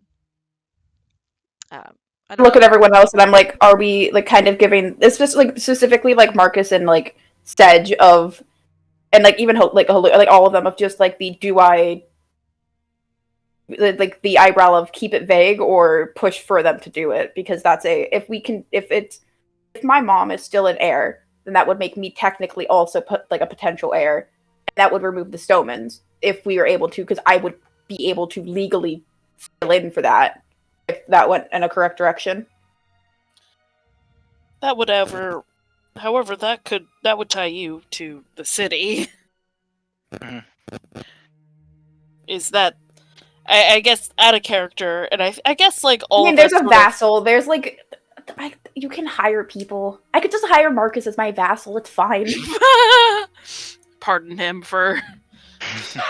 Essentially, make him a part of the house and go, here you go. You have the responsibilities. The problem, Get off it. the problem with that is that like you'd have to do work to remove Stoneman either way.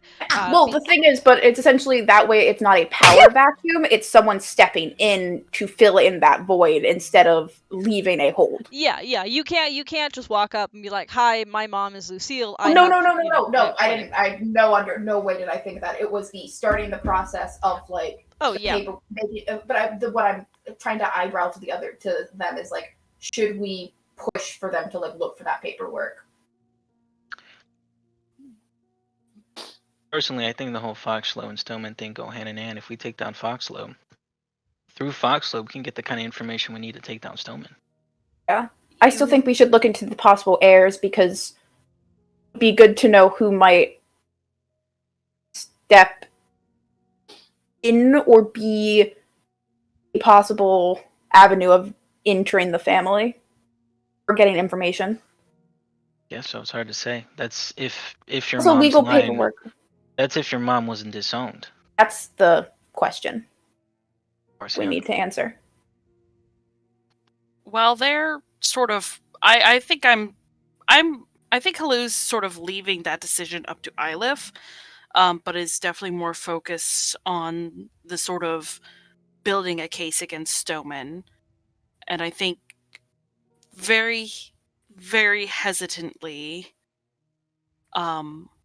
would ask what kind of case they were building, like what illegalities. The Dolvin, or actually not Dolvin at this time, one of the other ones who introduces herself. Yep. Hold on. Fantasy name generator, give me a good female name that I can pronounce, please. And does not sound vaguely innuendo.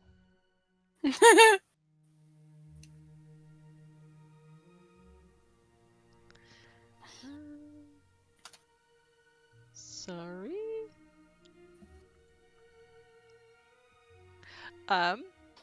You you know what? Fuck it. Simple name. I introduced her name as Sarah. Speaks up and she goes, "That's my area. That's my area of focus. We are aware of the ring that he maintains. The problem, however, is that his men control the river district. It's his people under his employ that patrol it, that manage it, seemingly with permission from Never Ember. It's Okay. and whatever problem arises, he just throws money at it. More asking if, say, someone who escaped from the ring, giving their account of their time there, would help ruin his reputation. She gives you a long look, kind of like seems to actually take you in this moment, before she says, "Yes, I think that would go a very long way to putting a stop to the things he's doing."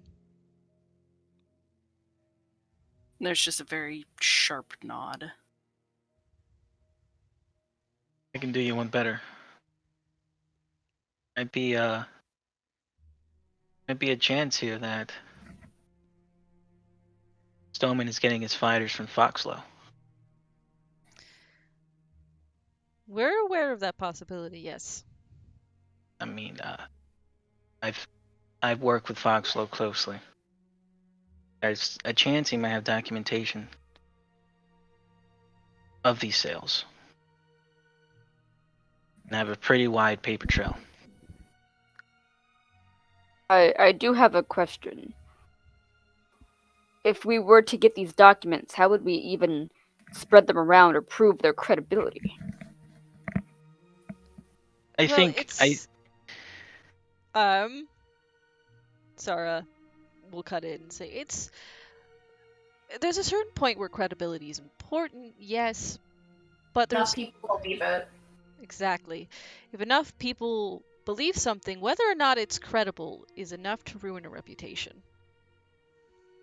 Oh, yes. How could I forget? I could also come forward. Hate to say it, but I could. Not a lot of you know what happened to me the night before I was arrested and I was tried for my various crimes.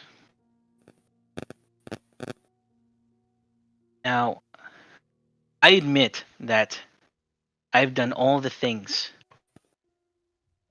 on my wanted poster. I have. A long time ago, back when I started working for Foxlow, in order for me to get the thing that I wanted the most, I had to do the things on that poster. Things I'm not entirely proud of. The things that nonetheless made me happy in the end of the day because I thought I was doing it for the right reasons. So yeah, I admit I've done everything on that wanted poster. The thing I haven't done though, the thing that drove me away, is the thing that links him and Stoneman and so much corruption in this city. I was overlooking some shipping that I tend to do from time to time. It's not my main duty, but I like to stay on top of it. One day I noticed some discrepancies in some of the shipping manifest. I went to go see it myself. There were just things being shipped in that weren't being marked down or being marked as specialty cargo. That could be anything. I helped Foxlow move all kinds of illicit wares and items, but I very rarely didn't know about them coming in. So it piqued my interest when I was told that something being shipped in that obviously wasn't supposed to be seen by public eyes, but I knew nothing of. So I went to go and see it. Um, I was met by some dock workers. They were reluctant to show me what was behind the crates being shipped in, these very large crates. Angelica But will cut in and she says, I'm sorry, I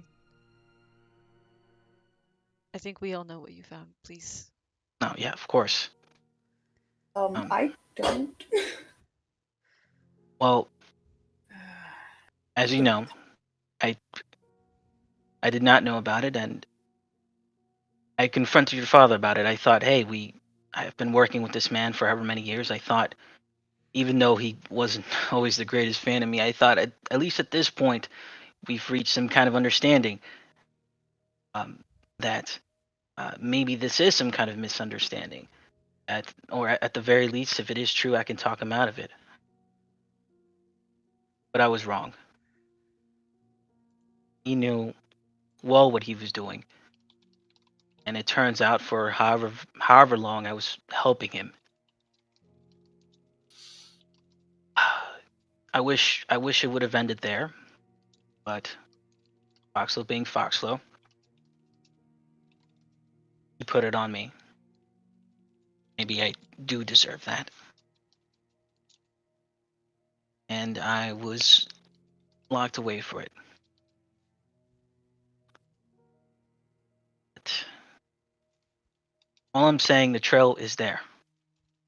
Ever since I saw a hidden manifest on that day, I knew there had to be so many others out there. And I don't know how long he's been doing this, but if these fighters are coming from anywhere, it's coming from Foxlow. At least that's what I think. And if you want to take Foxlow down, you have to hit him at his purse. He's built this monopoly on all the work I've done. And so I know exactly how to take him down. My recommendation,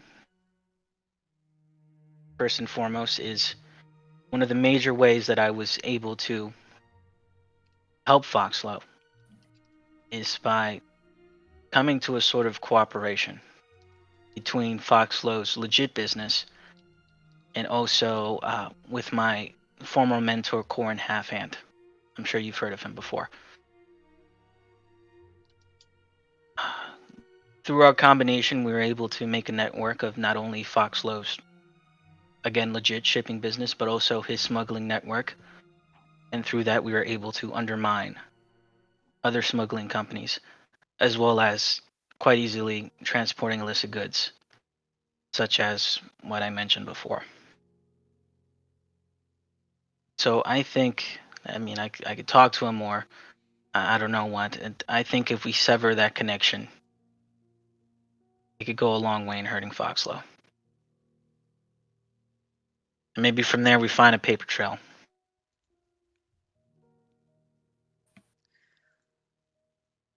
That It's is just what I think.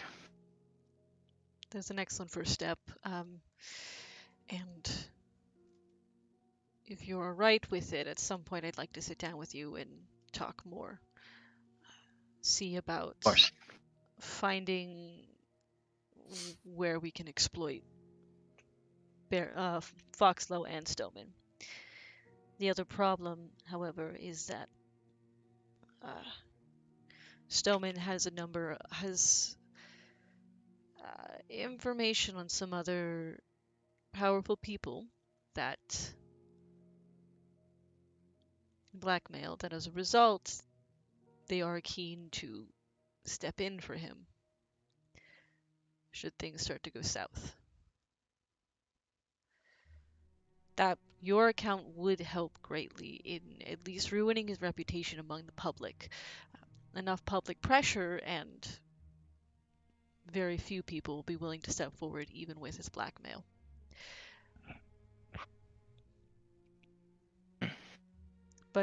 Thank you for sharing that. Of course. Like I said, you have my support. And speaking of support, there is one very important thing that we should probably discuss, and that is, of course, the Crown of Neverwinter.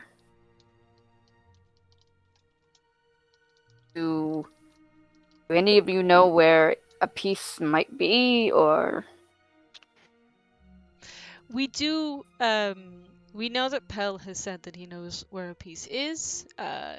He won't tell us where. We know where another one is, but that we are waiting to pursue because it is in the vault of Castle Never.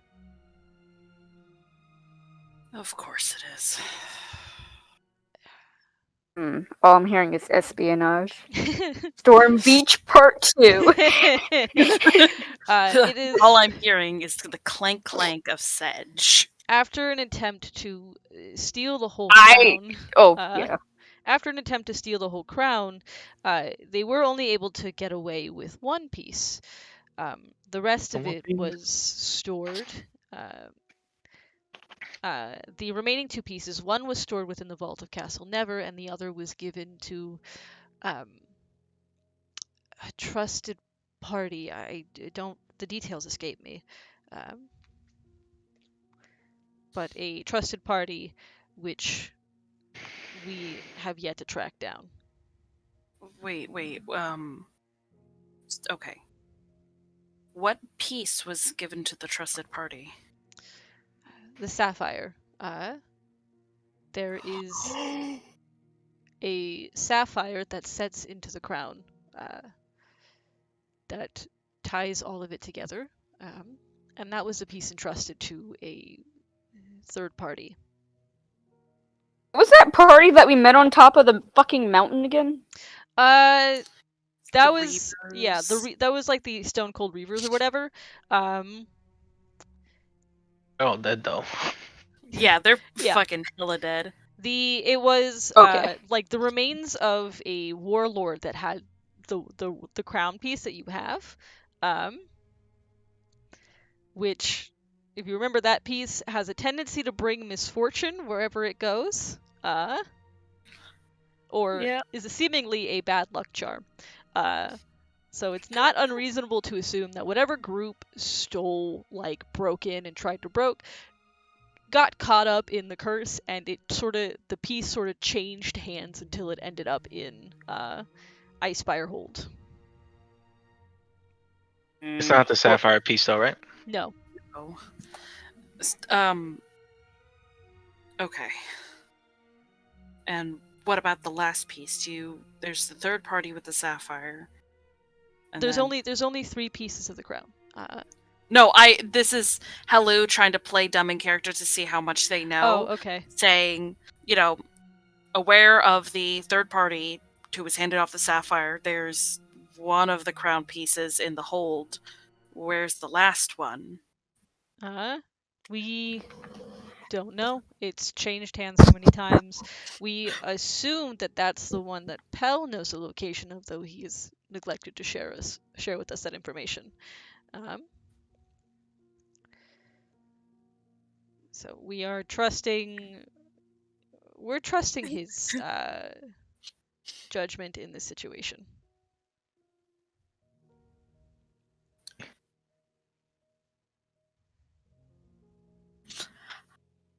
I don't know how to respond without making my voice go up 10 octaves because it's not going to be a character. I cut it, I cut in Okay, front okay, of okay. Helu, and I'm like, that's good. That we know where everything. Well, we know the status of everything.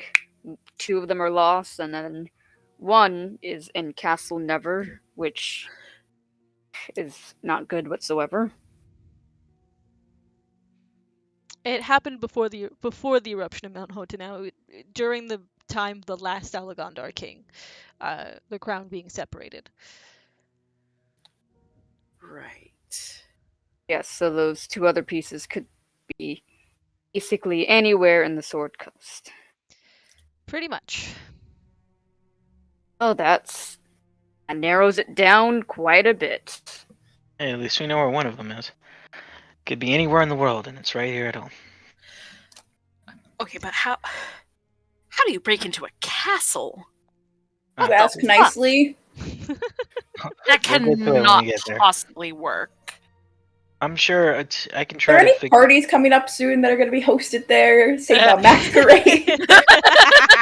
A gala Uh, with beautiful, fanciful dress, Uh, perhaps. I could probably call in some favors to get us sneaked in if need be, or I can find someone to Yeah, get because some we information about the wouldn't castle. stand out. keep in mind I- that portions of Castle Never are still being rebuilt, and Lord Neverember doesn't live in Castle Never. So we just need to find an abandoned tunnel. That is Well, to say that it isn't heavily guarded. Yeah, Yeah, like Either way, it's obvious that piece of the crown is the very last one on the list. The moment that we get it is the moment that someone knows that someone, it's the moment that the king knows that someone is trying to assemble the crown, and then there'll be all hands on deck. So the only time we should go for that piece of the crown is when we have the other two. The less time they have to prepare, the better. We agree. And obviously, by then, we'll make sure that whatever nobles we have to deal with are weakened to such a degree that assembling of the crown won't be as much of an issue. It's a multi-step process. The crown is, at the moment, a lower priority item. We're focusing on taking down the network of support that Neverember seems to have built for himself. I think I agree that's the best way to go, for sure. Just so you're aware, we do have other obligations in the Feywild. So, if need be, we might need to go back there, depending on the situation. The Feywild. All right. I mean, we've survived without you, and certainly, we've been working for this long. We can wait We can wait a while longer. Of course. I just want to point that out in the case that you don't hear back from us for days, weeks, months, or years. time gets fucking. Coming back from going to the Feywild doesn't disrupt time. Leaving the Feywild to come back here is there's a chance of being displaced through time forward. So don't take our displacement as us, not being a part of your cause anymore. It's just We will send a letter if we go to the Feywild and are coming back, that we are leaving. So then it's essentially next you hear from us. Right. We'll keep that in mind. We'll try not to take it personally. But for right now, you all return to wherever it is you're staying. Get comfortable, familiarize yourself with the city, or refamiliarize, and we'll contact you with next steps. Speaking of which, you wouldn't happen to have some kind of safe house for us in the Protector's Enclave, would you? You're not too keen on going back to the area we're currently staying in. No safe house technically, but we do have inns that we trust with people on our side. It'd be more normal than what we're doing right now. I'm hesitant. It's like you said, they're people that you trust, but we're a bunch of adventurers. I'm not worried for all of you. I'm just if these really are individuals that are associated with the group and they're in it for the future and truth and justice, I don't think they're going to be very keen on seeing me. And word might get around from one of them. Who knows? I'm just saying. Right. You also understand that our resources, we're doing the best we can, but our resources are limited, and we're borrowing from the kindness of the Harpers. We don't have a safe house. It's okay. I understand. Just thought I would ask. I understand you're asking it. I'm telling you that the best we have are inns run by people that trust. Of course, of course.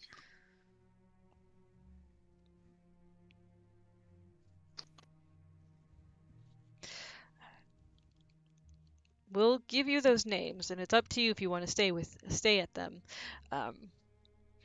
But Yes, please. right.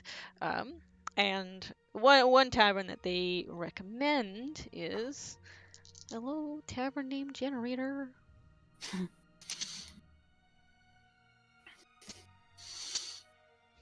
The Regal Goat. That's a good name. Yeah, right. Yeah, I fully rolled for that. The other option is the Crooked Stave, but I like Regal Goat, so. I like that one too. Okay. Thank you for the recommendations. You're welcome. Is there anything else, or is this a good place to leave this meeting? Yes or no? Are they going to look into the air paperwork? Oh, I want to yeah. like loop back, but I wasn't sure if you would actually ask them. I had actually asked of like Okay. without any specifics of just like, hey, that might be a Yeah. You should look into that. Yeah. We'll look into it. See if the status of who's considered a legal heir or not. It will take us some time though. We have to pull some strings. I also do want to ask, where's Pell staying? Just so we know he's safe and sound. Pell is let's see here. Where did my name generator go? Aha! This is where the third member of the Sons who's been there who's been mostly quiet this whole time, speaks up and goes, Pell is actually staying with me. This is Hayden, as they introduce themselves. Pell is staying with me. I have a farm just outside the walls. Good for getting away quickly should anyone come.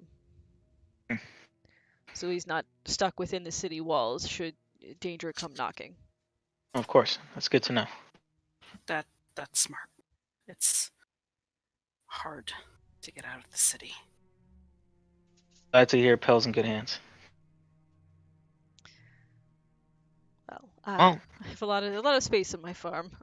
Big empty farmhouse, you know? No, understand. Well, that's all for me. How about you guys? That's all for now. Okay, if you need to get in contact with us, just send it through Bugsy. Right, we'll do so. You all should get going. We have our own work to get back to. And Pell signs and he goes, it was again great seeing you all, and truly your support means a lot to me. I've come to consider you all good friends. Of course, Pell. I'm happy to see you're doing well. Very happy to see you're doing well, and I ruffle Pell's hair. He kind of gives a scowl, but it's the like hey kind of scowl, not actual serious. Stop that, but you know, the teenage boy, don't ruffle my, you know. I just fixed my hair. Yeah, before Marcus leaves the room, he goes to the end table, picks up his hat, gives Angelica a real long look. Puts his hat on and just changes the way he looks and walks out of the room. Before you exit the room, the last thing she says is,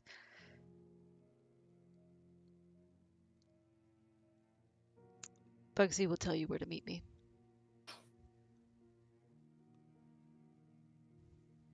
Marcus is just at the foot of the door, hands at the knob. He turns his head slightly. Says, meet you there, Blue Eyes.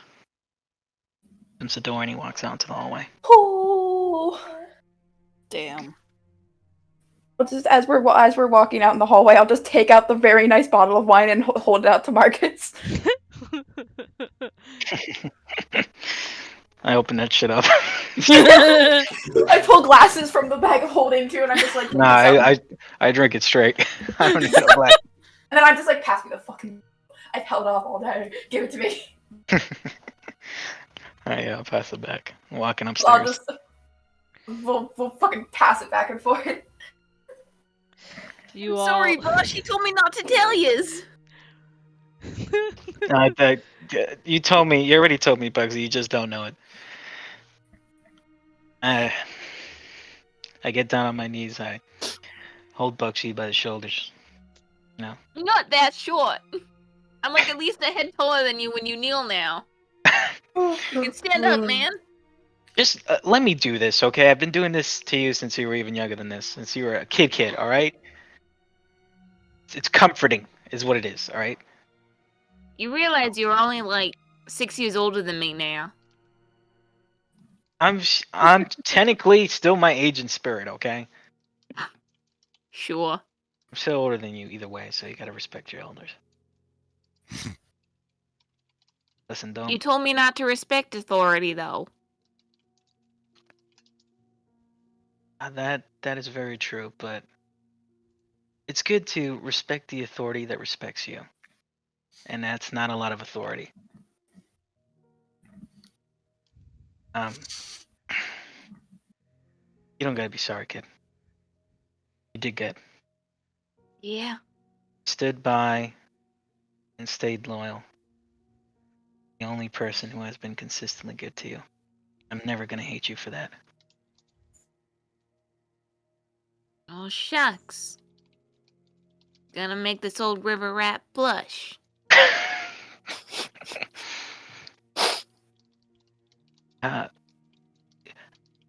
I wish I could have been there more for you, Bugsy. I know when I was gone, it's probably when you needed me most.